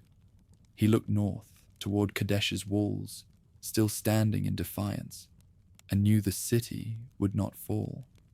The campaign had achieved neither conquest nor defeat. Yet for the Pharaoh, whose legend would outlive the truth, survival was victory enough. That night, as the stars returned over the quiet river, the army slept at last. The Nearin rested beside the men they had saved, the fires of Egypt and Canaan burning side by side. For the first time in days, there were no horns, no shouting, no fear, only the low hum of insects and the sigh of wind through the reeds. The battle was not over, but its shape had changed. Both sides would wake to the same understanding, that no god had triumphed, only endurance. And in that uneasy silence between armies, the world exhaled, not peace, but the closest thing to it. Smoke lingered over the plain long after the fighting stopped. In the early light, it hung like gauze across the river, softening the outlines of corpses, turning armor dull. The Orontes carried away its dead without distinction, Egyptian, Hittite, mercenary, prince. Both banks were silent, save for the groan of wood as the currents pulled wreckage downstream. Ramesses stood on the water's edge, a silhouette against the haze. His armor had been cleaned, but blood had seeped into the seams and would not wash out. Behind him, the remnants of his army moved like ghosts, burying the fallen, tending the horses, collecting the arrows that could still be used. The camp was rebuilt one final time, not as fortress or stronghold, but as shelter for the living. The field was quiet now, yet no one called it peace. Every soldier knew the Hittites were still there, thousands of them across the river, still armed, still watching. Their campfires flickered through the mist at night like distant embers. The two armies, too broken to continue, simply stared at one another across the water, waiting for someone to make the first mistake. Among the Egyptians, talk of victory spread quickly. Scribes began to carve new versions of the day before, how the Pharaoh had stood alone against legions, how Amun himself had guided his chariot. Men repeated those stories because they needed to believe them. Pride was the only rations left. To the north, Muwatalli's camp was steeped in its own silence. The Hittite king had lost more than men. His allies were shaken, their faith in his leadership cracked. The princes of Carchemish and Ugarit argued over whose troops had fled first. The lords of Lucca and Arzawa sent envoys begging permission to return home. Muwatalli listened to them with cold patience. He had not been defeated, but he had not won. A difference too thin to satisfy kings. He rode out at dusk to see the field for himself. The smell of rot clung to the wind. On the far bank, he could make out the Egyptian tents and the faint shimmer of bronze. Somewhere among them, the Pharaoh he had meant to destroy was still alive, rebuilding his legend out of wreckage. Muwatalli turned away before the bitterness showed. That night, rain fell, again, harder than before. It flattened the fires and soaked the graves that had been dug too shallow. In Ramesses' camp, the water pooled in the footprints of men who would never walk again. Still, the scribes worked beneath makeshift awnings, ink running down the papyrus as they wrote. The king of Egypt smote the vile one of Hatti, his majesty standing alone, none beside him, words steadier than the truth. At the war council, Ramesses' commanders argued. Some pressed to cross the river and finish what they had begun, claiming the enemy was too weak to resist. Others urged retreat, warning that the army's strength was gone, that the men could not fight another day. The debate was long, bitter, and without resolution until the Pharaoh raised his hand. He spoke without anger, his voice rough from dust and sleeplessness. Egypt, he said, would not waste her sons chasing ghosts across the river. They would hold the field they had bled for, and from it, the world would believe what the temples would later tell. It was not cowardice. It was the recognition that the world could be conquered by story as surely as by sword. Muwatalli reached a similar conclusion. He had preserved his army, the heart of his empire. To throw it against the Egyptians again would serve no god. Instead, he ordered the wounded gathered, the dead burned, the banners mended. From his tent, a single messenger was sent toward the Pharaoh's camp under a white flag. He carried no treaty, only a message, that the war between great kings was finished for now, and that each would return to his land. Whether it was truce or fatigue that dictated the words, no one could say. The body of the river became neutral ground. For a day and a night, boats crossed back and forth, trading prisoners, returning captured horses, exchanging wine for water. Soldiers who had tried to kill each other hours before now met on the banks, staring with curiosity instead of hatred. Some exchanged small gifts, a ring, a belt buckle, a scrap of foreign cloth. The war had burned away everything but the simple recognition of survival. By the third morning, the rain had stopped. The air was clean again, and the plain smelled of wet grass instead of blood. The Egyptians began to dismantle their camp, loading what they could onto carts, burying what they could not carry. The horses were restless, the men quiet. They had not taken Kadesh, but they had not been destroyed either. That balance, thin as reed paper, would become Egypt's victory. Before leaving, Ramesses rode once more along the riverbank. The water shone red gold in the rising sun. Across it, the hills were empty, the Hittite camp withdrawn to higher ground. The Pharaoh watched for a long time, saying nothing. Perhaps he was listening for the sound of chariot wheels that would not come again. When he turned south, his army followed. The road home wound through the valleys they had conquered and lost in a single campaign. Villages stared as they passed, cautious, reverent, silent. The rumor of what had happened at Kadesh had already outpaced them. The story was changing with every retelling. Some said the Pharaoh had slaughtered the Hittites with his own hand. Others whispered he had escaped only by divine miracle. Ramesses made no effort to correct either version. In his silence, myth began to harden into truth. Behind them, the plain returned to stillness. The scorched earth sprouted new grass. The river washed its stones clean. The dead were claimed by time and by forgetting. Only the walls of Kadesh remained, dark and patient, their gates closed as if nothing had happened. The merchants resumed their trade, the fields were sown again, and the memory of kings faded into rumor. But under that calm surface, the border between empires stayed raw.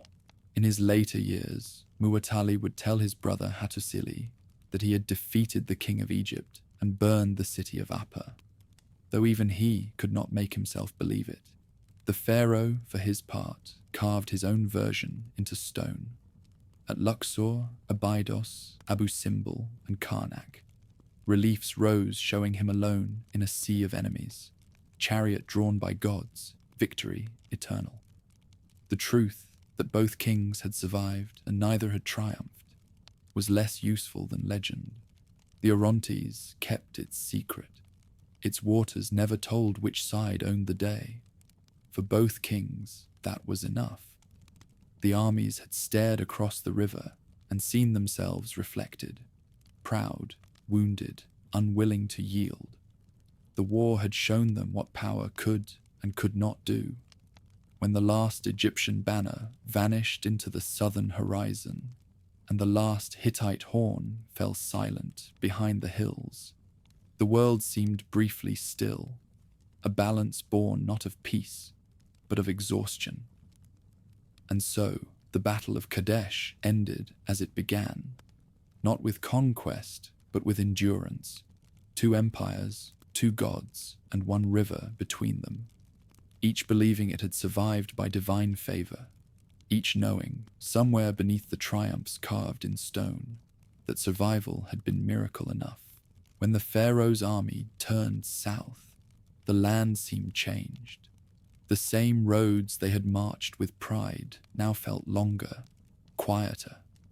Dust rose behind the columns of soldiers, thick and unending, blurring the difference between those who returned and those who had fallen. The wounded rode in carts or leaned on their comrades, their eyes blank from exhaustion. Chariots creaked, their wheels bound with rope where spokes had splintered. The banners of Amun and Ra fluttered in silence, their bright dyes dulled by blood and dust. Along the road, villagers came out to watch, cautious, reverent, unsure if this slow procession was victory or survival.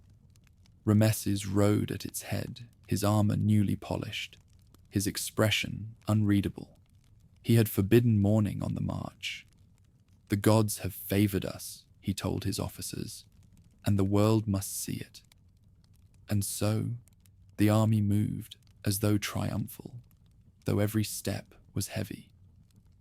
The first months of return were a blur of travel and ceremony. In each city along the route, governors and priests met him with gifts, garlands, cattle, jars of wine. They praised him as conqueror, though none dared ask how the battle had truly ended. To question Pharaoh's version was to challenge the order of the world. By the time they reached the gates of Ramesses, the story had already changed. News outran truth. Messengers had carried home the tale of a miraculous victory. The Pharaoh alone on the field, his enemies crushed by divine strength. Crowds gathered to greet him, chanting hymns of gratitude. The soldiers, hollow-eyed from the road, straightened their backs and smiled through fatigue. Ramesses itself had grown in his absence. The unfinished walls of its temples were now covered in reliefs of battles not yet fought, victories not yet won. The city was a monument in progress, half stone, half prophecy. As Ramesses entered, the priests of Amun stepped forward, lifting their hands to the sun. "He who conquers by the will of Re returns," they cried, their voices echoing off the colonnades. He dismounted before the great hall, removed his war crown, and handed it to his attendants. For a moment, the weight of it lingered on his brow. Then he smiled, not for himself, but for the story already taking shape. Within days, artists and scribes began their work. At Luxor, teams of stonemasons carved the first reliefs. The pharaoh standing tall in his chariot, bow drawn, surrounded by Hittite corpses. At Abydos and Karnak, similar scenes appeared. The same figures, the same divine light radiating from the same unshaken king. Each temple repeated the image until it became truth. The craftsmen worked from sketches provided by court scribes who had never seen battle. They copied the same lines from one wall to another. The king of Upper and Lower Egypt, beloved of Amun, defeated the host of Hatti, none beside him. The repetition itself became a ritual, a way of remaking chaos into order. At Ramesses, the pharaoh commissioned a grand cycle of inscriptions, the most elaborate narrative ever carved in stone. It ran unbroken for 18 meters along the temple's outer wall, depicting the entire campaign from departure to triumph. The details were breathtaking: the glint of armor, the strain of horses, the chariots racing across the plain. In one panel, Ramesses alone stands against a wave of enemies, his arrows falling like divine judgment. In another, the god Amun leans down from the clouds, strengthening the king's arm. To reinforce the message, scribes prepared papyrus copies of the story, the poem of Pentor and the bulletin of the battle. These were sent to every major temple, read aloud at festivals, copied in the schools of Thebes and Memphis. Young scribes learned to trace the hieroglyphs before they learned their own names. The tale became part of Egypt's memory, how Pharaoh had faced the entire world and prevailed. In time, even those who had fought at Kadesh began to repeat the story. It was easier than explaining the truth, that victory and defeat had been indistinguishable, that the gods had been silent. To survive was to agree with the legend. The soldiers told their children that they had stood beside Ramesses when Amun struck the Hittites with terror. In taverns, storytellers embroidered the tale further: the pharaoh's chariot flying above the ground, the enemy kings bowing before him. What had been endurance became epic. The court followed his example. High officials commissioned scarabs inscribed with the words, "The Day of Victory at Kadesh." They distributed them as gifts to nobles and priests. Each tiny token was a piece of propaganda, an empire's affirmation cast in miniature. More than 100 would one day be found buried from the Delta to Nubia, the physical echo of a story that refused to die. In Luxor, the pharaoh himself dedicated a new sanctuary to Amun, its reliefs depicting divine hands placing the blue war crown upon his head. The gods, once remote, had become characters in his biography. In their eyes, as carved in stone, he was both son and equal. Beyond the sanctuaries, the machinery of empire resumed. Grain taxes were collected, ships loaded with copper and timber once more departed for Byblos and Ugarit, and the scribes of the treasury recorded each shekel, as if the world had not trembled a season earlier. Only the soldiers carried the memory of that trembling, the scent of smoke, the cries in the dust, the moment when survival had been an act of will. They spoke of it only among themselves. Ramesses did not correct the record. He understood that truth mattered less than permanence. The gods might abandon men, but stone endured.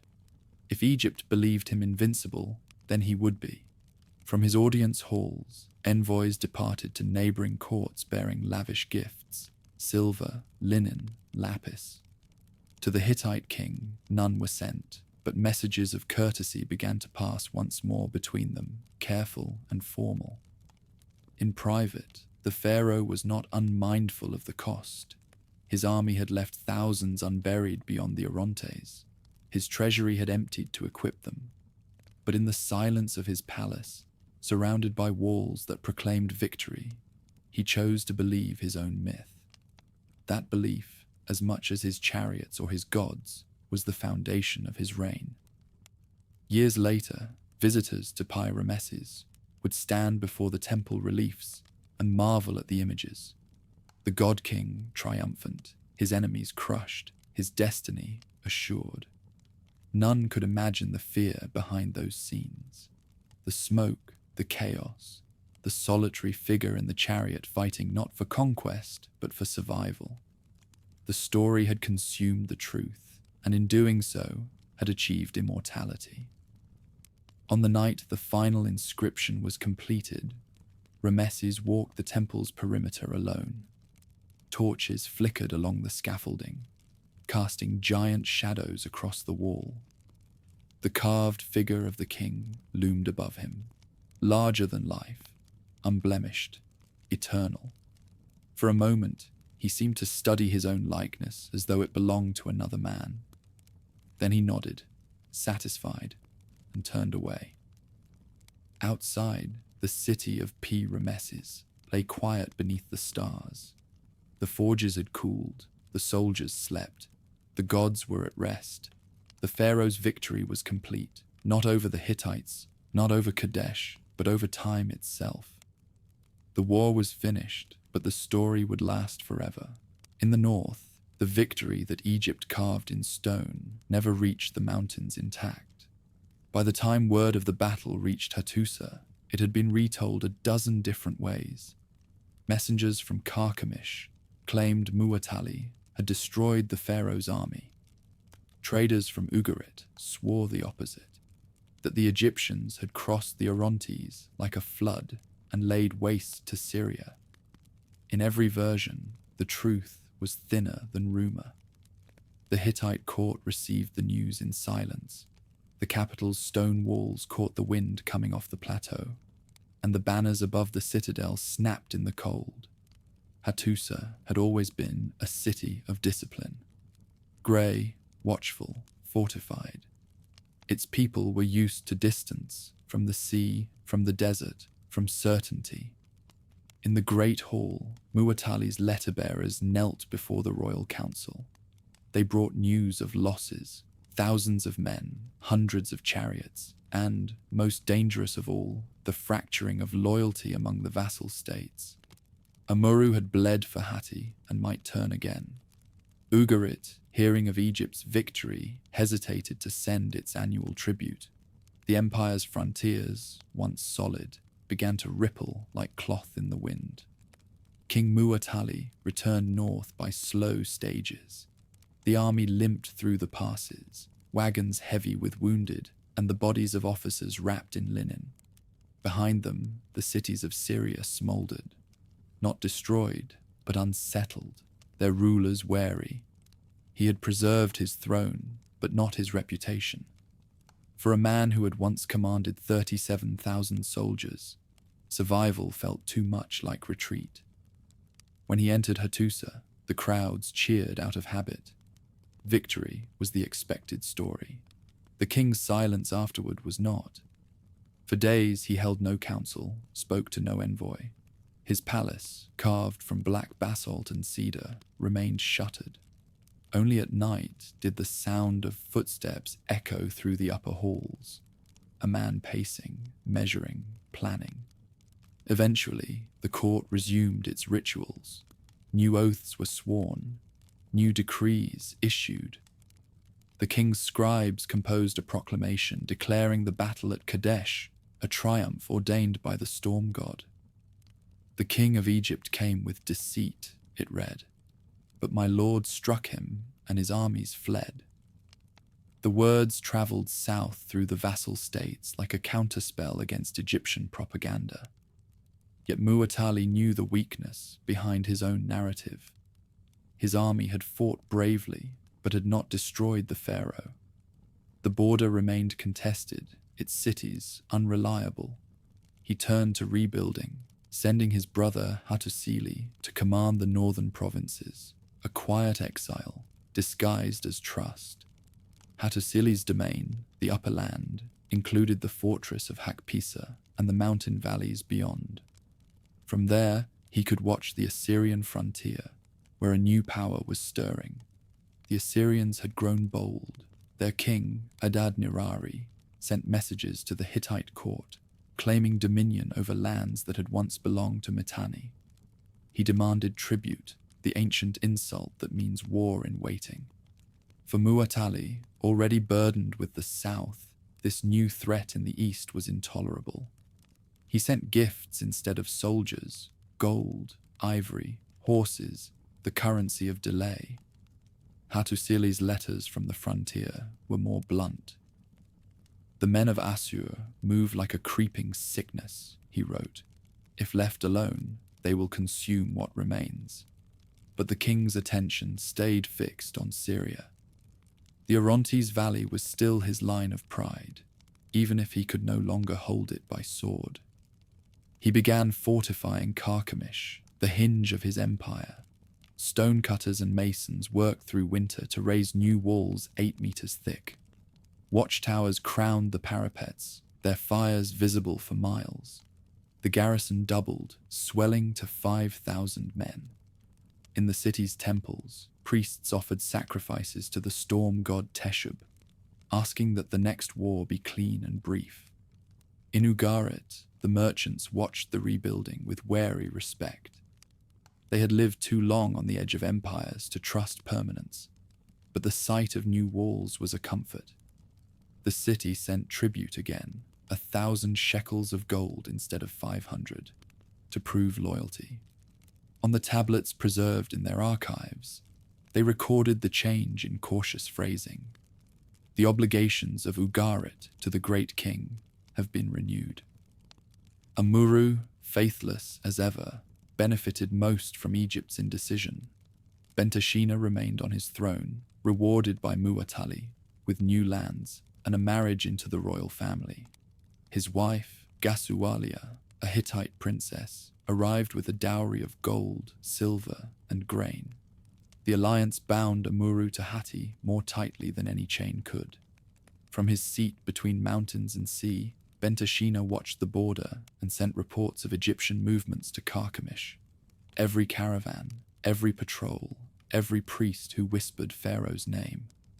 In Thebes, Ramesses continued to proclaim victory. In Hattusa, Muwatalli did the same. Between them, the truth hardened into 2 incompatible stones. Each king claimed divine favor. Each built monuments to endurance. The soldiers who had actually fought at Kadesh were left with silence. Still, the Hittite machine endured. Muwatalli reorganized his armies, replacing lost chariot crews with younger men from the western provinces. He instituted new tribute systems to fund the rebuilding. Copper from Kizzuwatna, timber from Lucca, silver from the mountains of Arzawa. The empire became less a conquering power and more an intricate web of obligation, fragile but alive. In the royal archives, new scribes copied treaties onto clay, trade agreements, border pacts, alliances of convenience. The wax seals bore the same old emblem, the double-headed eagle of Hatti, but the tone had changed. These were not documents of domination, but of endurance. Through all this, Hattusili's star rose quietly. His letters from the north showed clarity, restraint, and a talent for holding unstable ground together.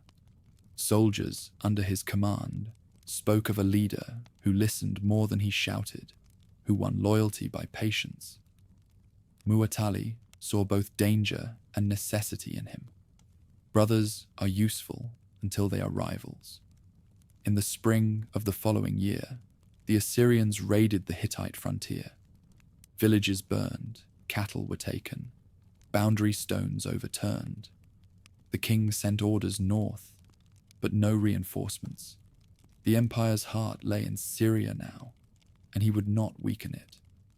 Hattusili fought on his own, repelling the invaders with what forces he had. In his victory report, he wrote simply, "The gods have favored the cautious." The words could have been aimed south as much as east. As the decade turned, both empires learned the art of stalemate. Egypt ruled its borders through monuments. Hatti ruled through memory and vigilance. The cities between them, Byblos, Amurru, Tunip, survived by duplicity, bowing to whichever sun rose first. At Carchemish, the new walls stood complete, their surfaces carved with symbols of divine guardianship. When the priests finished their prayers, they left the scaffolds in place. The stones would need to be raised again soon. Every Hittite knew that peace was only a season borrowed from the gods. And so, the empire waited. Its king still dreamed of recovering the south, but his letters grew shorter, his decrees more measured. The world was changing, slower than rumor, faster than tradition. The bronze glint of the old age was fading, and Muwatalli, though he could not know it, would be among its last true kings. The memory of Kadesh never faded, but it changed shape with every season. In Egypt, it became an anthem. In Hatti, a lesson. Between them stretched a frontier that refused to stay still, a thread of uneasy towns and dry valleys, where soldiers fought and merchants bargained in the same breath. For more than a decade after the battle, war did not end so much as dissolve. There were no grand campaigns, only movements of dust and rumor. Armies came and went, raising banners in the morning and vanishing by nightfall. The maps in both capitals shifted as easily as sand. Egypt struck first. In the 8th year of Ramesses' reign, his forces moved north again, swift and disciplined. The pharaoh himself led them, seeking to reassert his legend with fresh victories. The campaign reached as far as Dapur, a hill fortress overlooking the Orontes. The reliefs later carved in Luxor show the siege. Ladders pressed against high stone walls, archers kneeling in rhythm, the king drawn larger than his men. In truth, the fight lasted 3 days, the outcome uncertain. Dapur fell briefly, then rose again. For the soldiers who lived it, that year blurred into others, endless marches through the heat, raids against nameless villages, the same smell of sweat, fear, and rotting leather. They fought not for territory, but for illusion, to make the other side believe the border had moved. The Hittites responded in kind. Their generals struck at Egypt's allies along the coast, burning granaries, cutting trade roads, and disappearing before retaliation arrived. It was a war of patience, fought by men who measured victory in harvests denied rather than enemies slain. The gods received offerings for battles neither side truly won. Amuru, caught between, changed allegiance yet again. Its ruler, Bentashina, now bound to the Hittites by marriage, flirted with Egypt whenever convenient. His spies traded reports to both courts. His caravans carried letters in both directions. In that duplicity, he embodied the age, survival as diplomacy. Beyond Syria, new powers watched and waited. To the east, the Assyrians strengthened their grip on the upper Euphrates, forcing Muwatalli's successor to turn attention away from Egypt. The two great empires, bled and weary, could no longer afford full war. The frontier cooled not from peace, but from exhaustion. In Egypt, Ramesses' scribes recorded victories year after year, the subjugation of rebellious towns in Canaan, the reopening of old trade routes, the punishment of those who forgot their pharaoh. Yet the records were careful never to mention how quickly each city rebelled again, how narrow the line between triumph and repetition. By the 9th year, the pharaoh's armies were again in Syria, laying siege to Tunip. The city's walls held firm, its defenders supplied by allies from the Hittite north. The siege failed, though temple walls in Thebes later showed otherwise. Every setback was polished into success, every retreat reimagined as divine strategy. While Egypt carved its stories, the Hittites turned to rebuilding. The fortress at Carchemish grew into a citadel. Its markets thrived under heavy tribute. From there, caravans set out toward Ugarit and Amuru, carrying goods and spies alike. The northern provinces became a cordon of vigilance, neither conquered nor free, loyal only until the next famine. Trade itself suffered. Pirate bands from the Aegean began to roam the eastern sea, cutting into the lifelines that bound coast to empire. The merchants of Ugarit wrote anxious letters preserved on clay. The sea has become hostile. The ships do not return. With the sea routes broken, inland caravans grew rich and bandits richer still. Economies twisted under strain. In Ugarit's markets, silver tripled in price. In Egypt, grain stores ran low, forcing new levies on farmers. In the Hittite plateau, drought turned the fields to dust. People prayed for rain and cursed their kings. The great powers, still obsessed with each other, could not see the slow collapse creeping beneath their feet. By the 10th year of Ramesses' reign, another campaign marched north. It reached the city of Tunip once more and briefly occupied it, only to be driven back by a Hittite counteroffensive from Carchemish. Both sides declared victory. In Thebes, the pharaoh's sculptors began new reliefs showing him seizing the city gates. In Hattusa, scribes recorded that the king of Egypt retreated before the might of Teshub. The distance between fact and inscription widened into myth. War had lost its rhythm. There were no grand battles, no decisive gestures, only attrition disguised as glory. Soldiers grew old, patrolling the same border forts their fathers had built. Children learned to sleep through the sound of distant drums. The world no longer expected resolution. In these years, a new figure rose quietly within Hatti. Hattusili, the king's brother, now ruler of the northern provinces.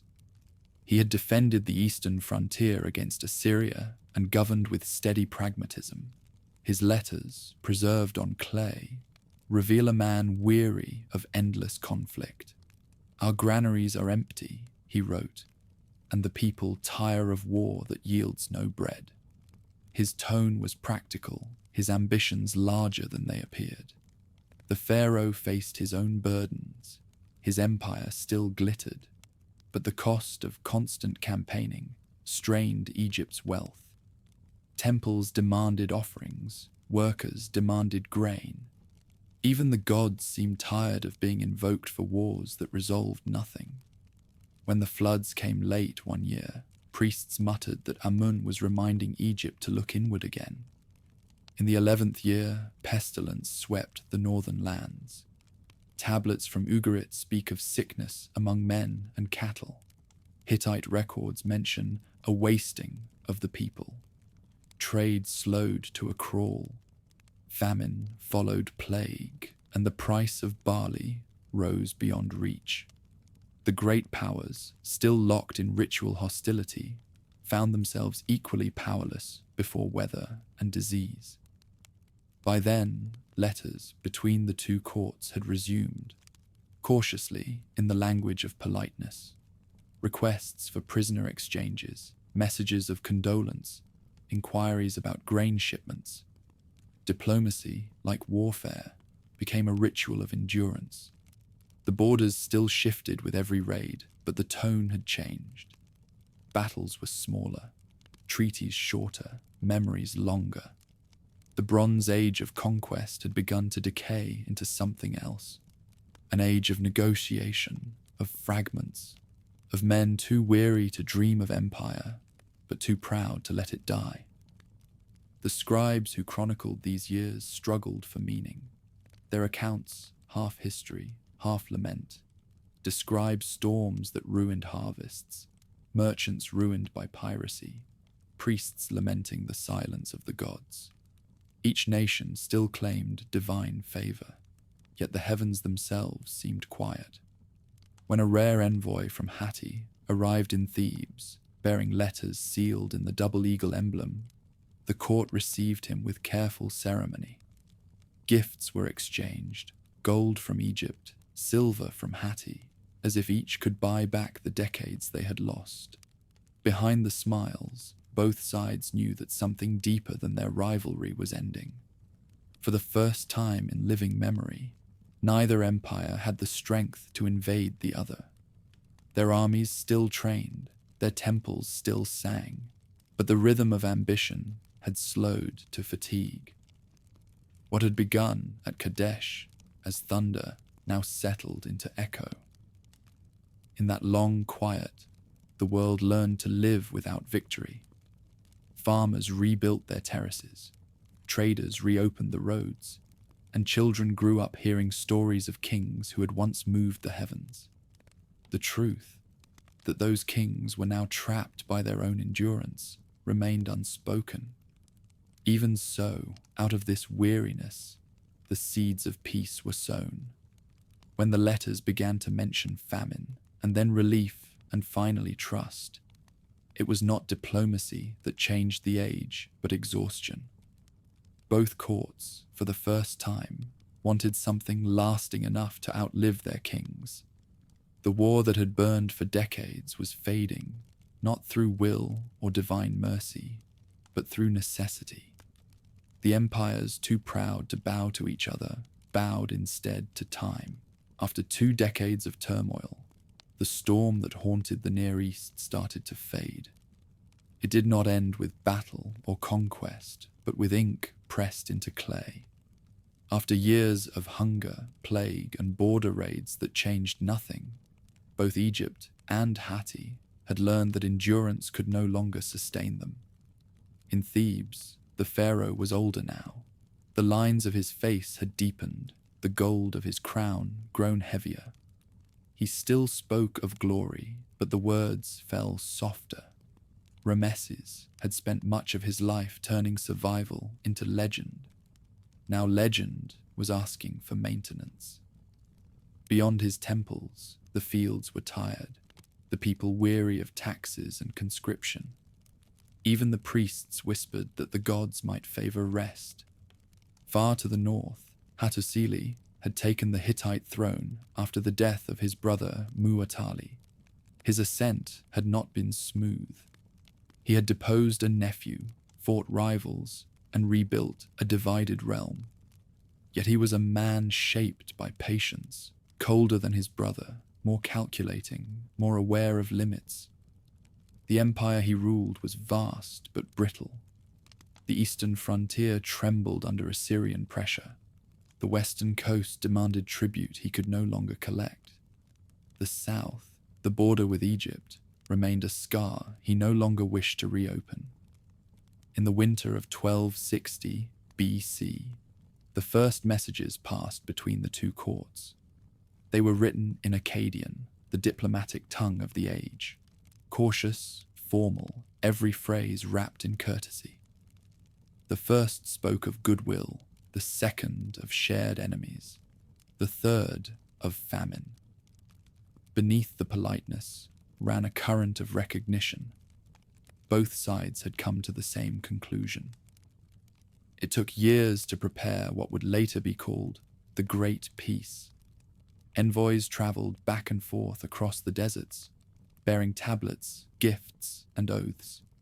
In Hattusa, the scribes worked beside furnaces, where the air smelled of metal and oil, pressing cuneiform wedges into wet clay with practiced care. In Thebes, papyrus scribes copied the same words in hieroglyphs meant for eternity. By the time the delegations met, the two kings had never seen each other, yet they understood each other completely. Their empires were mirror images, proud, aging, magnificent. Each could destroy the other, neither could afford to try. The treaty, as the final text would record, contained 18 articles. The first 3 declared perpetual peace between Egypt and Hatti, as between the sons of the same mother. The next 6 pledged mutual defense. If either was attacked by a third power, the other would send aid. The middle clauses guaranteed royal succession, promising to recognize the heirs of each kingdom, a safeguard against the assassins and conspiracies that haunted every court.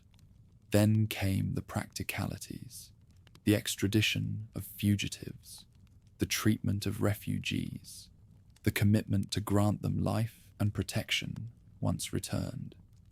In the end, the gods were invoked, not poetically, but as living witnesses to the words. 1,000 gods of the land of Hatti and 1,000 gods of the land of Egypt, the text read. Every major deity was named: Amun and Re, Teshub and Arina, Ishtar, Seth, and the sea itself. They were called to bless fidelity and curse deceit. To break the treaty was to invite plague, famine, and the destruction of dynasties. When the treaty was sealed, two versions were made, one in cuneiform for Hatti, one in hieroglyphs for Egypt. The Hittite copy was cast onto a sheet of silver, a tablet the size of a small shield, its surface engraved with twin images, Ramesses standing before the sun, god Re, and Hattusili before the storm, god Teshub. Each king was shown equal in stature, each extending a hand toward eternity. In Thebes, the Egyptian version was inscribed on temple walls. Its phrasing was nearly identical, though the tone leaned subtly in Pharaoh's favor. Egyptian scribes wrote that the great king of Hatti came to beg for peace, while the Hittite text described the agreement as mutual. Both were true in their own language, each reflecting the pride of its author. The negotiations had not been easy. It took 3 journeys by Egypt's vizier, Parsa, to finalize the details. He traveled with caravans heavy with gifts, gold, lapis, fine linen, crossing deserts where the sun bleached bone and memory alike. At Hattusa, he met the Hittite envoys Tili Teshub and the interpreter Hali Kalbani, who labored for months to bridge every word, every nuance. In those sessions, language itself became diplomacy. To describe brotherhood in Akkadian carried different weight than in Egyptian. To name a god wrong was to risk offense. Every phrase was tested against pride. Every sentence weighed against centuries of blood. The resulting document was as much poetry as law.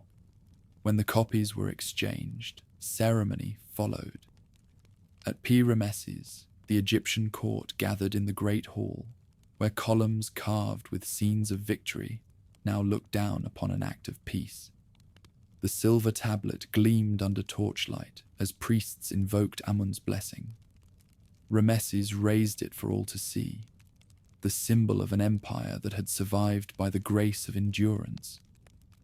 In Hattusa, the same ritual unfolded under the grey skies of Anatolia. The storm god was honored with sacrifices. Wine was poured upon the new stone of the citadel. For a brief moment, both kingdoms shared the same silence, the absence of war. The treaty's impact was immediate. Trade reopened along the Levantine coast. Caravans moved again through Byblos, Ugarit, and Amuru. Grain shipments resumed between Egypt and Anatolia, easing famine on both sides. Merchants carried news of the peace farther than any envoy could. To farmers and sailors, the names of the kings meant less than the simple fact that the roads were safe again.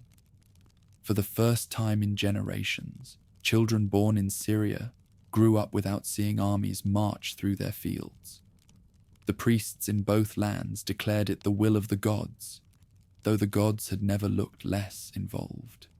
It was human fatigue, not divine mercy, that had wrought this quiet. The kings continued to rule for many years, but the age of their wars was over. Hattusili sent letters of friendship to Thebes. Ramesses replied with gifts. The words that once called for vengeance now spoke of trust. On one clay tablet, found later in the Hittite archives, Hattusili wrote, "The great king of Egypt is my brother. There is peace between us, and our sons will not raise the sword again." When the treaty reached its final form, both sides placed it under the protection of their gods. In Thebes, it was stored within the walls of Karnak. In Hattusa, within the archives beside the royal citadel. The versions differed in script and style, but their intent was the same. Each empire, exhausted by victory, had chosen survival. The bronze that had once armed them was turning to green with age. The scribes who wrote their histories were already comparing this new peace to myth. But unlike myth, this one was real. The first treaty the world would remember. No one would carve the word history into its stones for centuries, yet this was where it truly began. Among men who had learned that endurance outlasts pride, hardly had the ink dried on that treaty before messengers set out with a gift rarer than peace, warmth. Between Thebes and Hattusa, letters moved like gifts, each sealed with the emblems of kings who had once sworn to destroy each other. The tone was careful at first, then confident. In Akkadian, the language of diplomacy, they called one another brother. In practice, they were learning to mean it. From these letters grew an idea that neither empire had dared before, a marriage between their royal houses. For Hattusili, it was a chance to anchor the treaty in blood. For Ramesses, it was the perfect symbol of his reign, the union of two worlds once divided by war. The Hittite court sent word that the elder daughter of the great queen Puduhepa would be given to Pharaoh. Her name in her own tongue is lost, but the Egyptians called her Ma-Thorneferuo, she who beholds the beauty of Re. The new name was both blessing and transformation. In it, the princess became part of Egypt's divine order, her foreign gods folded quietly into Amun's household. Preparations began in both lands. From Hattusa, caravans departed laden with the dowry promised in the treaty. 1,000 talents of silver, 100 of gold, 10,000 bronze weapons, 300 horses with chariots trimmed in silver, and herds beyond counting. The procession moved south through Carchemish, Amuru, and Byblos, its route lined with onlookers who had never seen such a marriage between enemies. Every city it passed celebrated as if history itself had changed its mind. The journey lasted 3 months. Along the way, envoys recorded each stop, each offering, each omen. When the convoy reached the border forts of Canaan, Egyptian officials rode out to meet it, tall men in linen robes, their heads shaven smooth, their language rolling like the river they served. Between them and the Hittite guards, gifts were exchanged, lapis for papyrus, gold for silver, words for silence. At last, the bride reached Pir Ramesses. The new capital, once forged for war, had become a stage for peace. Its gates were draped in banners, its avenues lined with flowers cut from the delta marshes. Crowds gathered to see the arrival of the foreign princess, who would become Pharaoh's queen.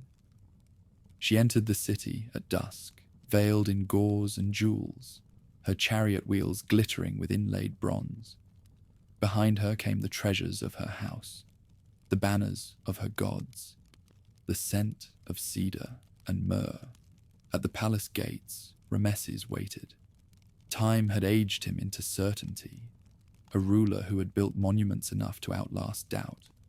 As she stepped down from her chariot, he offered his hand.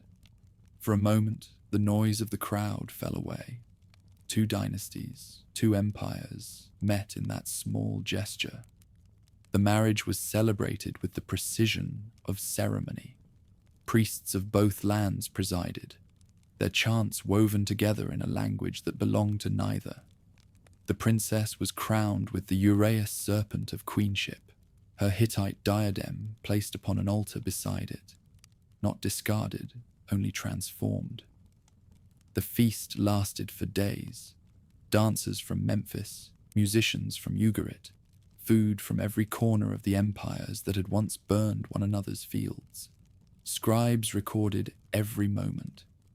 They described how the pharaoh called his bride the gift of Teshub and Amun together, how she spoke fluent Egyptian within months, how she walked the temple processions with poise and grace.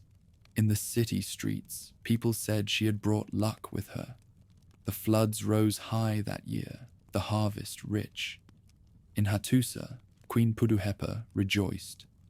Her letters to Thebes were full of courtesy and wit. She wrote to Nefertari, Ramesses' first wife, addressing her as my sister in the lands of the gods. They exchanged gifts of perfume and jewelry, as well as advice on medicine and childbirth. The correspondence, preserved on clay and papyrus, glows with human familiarity. Queens discussing family, not policy. For both empires, this marriage was more than symbol. Trade blossomed in its wake. The route from Ugarit to the delta, filled with caravans carrying copper, cedar, horses, and wine. Egyptian grain fed Hittite towns during years of drought. Hittite metal replenished Egypt's armories and temple treasuries. Within 5 years, commerce along the coast tripled. The sea that had carried war now bore peace. At Ramesses, festivals marked the new era. The pharaoh built additional halls onto his palace, dedicated to the harmony of the two lands. Not Upper and Lower Egypt, but Egypt and Hatti. Reliefs showed him seated beside his queen beneath twin symbols. The sun disk of Re and the storm god's lightning bolt. It was the first time a foreign deity had been carved beside Egypt's own. Not everyone approved. Some priests grumbled that the purity of Amun's house was being diluted by foreign influence. Others whispered that Ramesses' faith had turned pragmatic. But the people loved the spectacle. The processions, the lavish temples, the stability it promised. For a generation that had grown up amid war, even the appearance of peace was sacred. 16 years later, in the 44th year of his reign, the pharaoh repeated the gesture. A second Hittite princess, younger sister to Pharaoh, came to Egypt as another royal bride. Her name is lost entirely, her face unknown, but her presence sealed what remained of the alliance. The peace between the two empires had endured longer than any war they had fought. Letters continued between the queens. One, written in a flowing hand by Nefertari, survives in fragments. A message of affection to Puduhepa, praising her wisdom and her friendship. Another, from the Hittite queen, thanks Egypt for sending a physician to treat an illness in her court. Between the lines, a quiet respect grows. Two women maintaining the bond their husbands had begun. The prosperity that followed was real. Ports reopened, artisans thrived, and temples filled with offerings again. In Ugarit's warehouses, scribes recorded trade volumes 3 times greater than before the treaty. Ships from Cyprus and Crete once more anchored along the Syrian coast. The collapse of the old wars had given birth to a fleeting golden age. In Ramesses, the pharaoh grew old amid abundance. His city, now the jewel of the delta, glittered with palaces and gardens, its canals reflecting sunlight like polished metal. The queen from Hatti lived quietly within its walls, honored but apart, neither fully Egyptian nor foreign anymore. Her portraits, where they survive, show a serene woman beside a king who had long since turned himself into myth. When Ramesses walked the temple corridors, he passed scenes of his own youth. The chariot at Kadesh, the enemies crushed, the gods leaning close. Yet above those carvings, new inscriptions had begun to appear, not of battle, but of blessing. A king clasping hands with another king, a bridge of gold and silver joining their lands. In the evenings, the palace gardens filled with music. Foreign musicians played Hittite lyres. Egyptian flutes answered in kind. Servants carried trays of figs and wine. The pharaoh's grandchildren ran along the pools, chasing fireflies through the papyrus reeds. Peace, however fragile, had texture. Laughter, scent, and the sound of instruments played softly under torchlight. The union of two empires had not erased memory.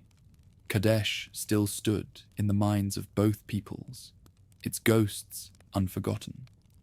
But the world that had once measured worth in conquest now measured it in endurance.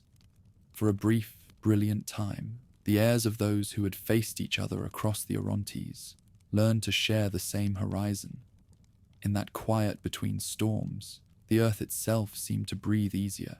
The peace between Egypt and Hatti held longer than anyone could have imagined. Long enough for Ramesses' sons to grow old, for new generations to forget the sound of chariots on the Orontes.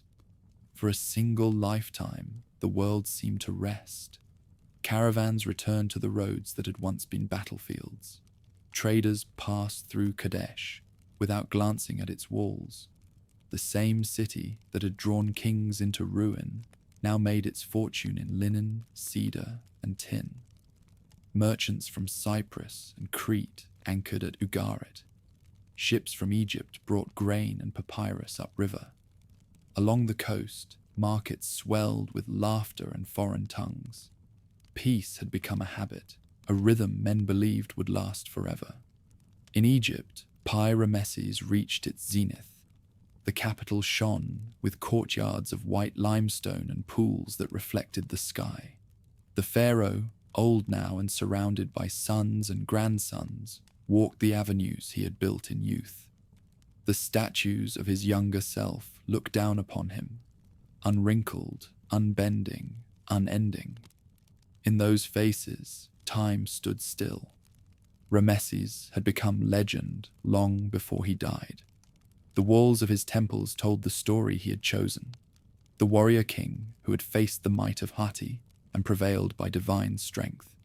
His sculptors gave that image to eternity, carving it deep enough that even sand could not erase it. In every temple, the same scenes repeated.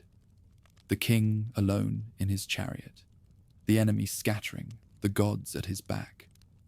Few remembered the river that had carried away his dead or the treaties signed in exhaustion. To his people, he was not the survivor of Kadesh, but its conqueror.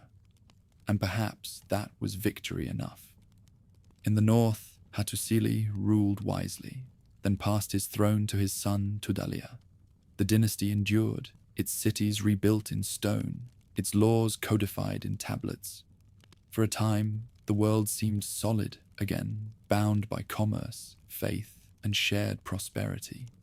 But even in the calmest seasons, fault lines run beneath the surface. By the middle of the 13th century, BC, the old balance began to fray.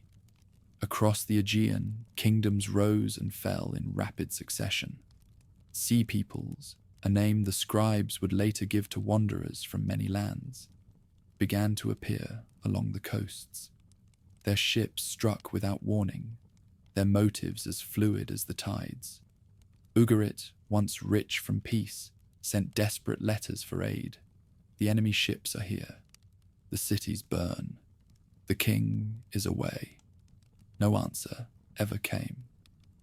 To the east, Assyria grew restless again, pressing into lands the Hittites could no longer defend. Trade faltered. Grain became precious. The roads that had once carried envoys and brides now filled with refugees. The great web that had connected the Bronze Age world began to unravel, thread by shining thread. In Hattusa, the archives grew silent. The last tablets speak of shortages, of prayers unanswered, of gods who no longer listened. Carchemish held out for a time. Then even its walls fell to dust. The empire of the storm god faded like mist over the mountains. Egypt endured longer, though even its splendor dimmed. After Ramesses, the line of his sons fractured under its own weight. Temples demanded offerings that could no longer be paid. Workers in Thebes went on strike for bread and beer. The monuments remained, vast, serene, untouched. But the faith that had built them began to crumble. The world of bronze, of kings and chariots, of letters written in clay, came quietly to an end. No single day marked its passing.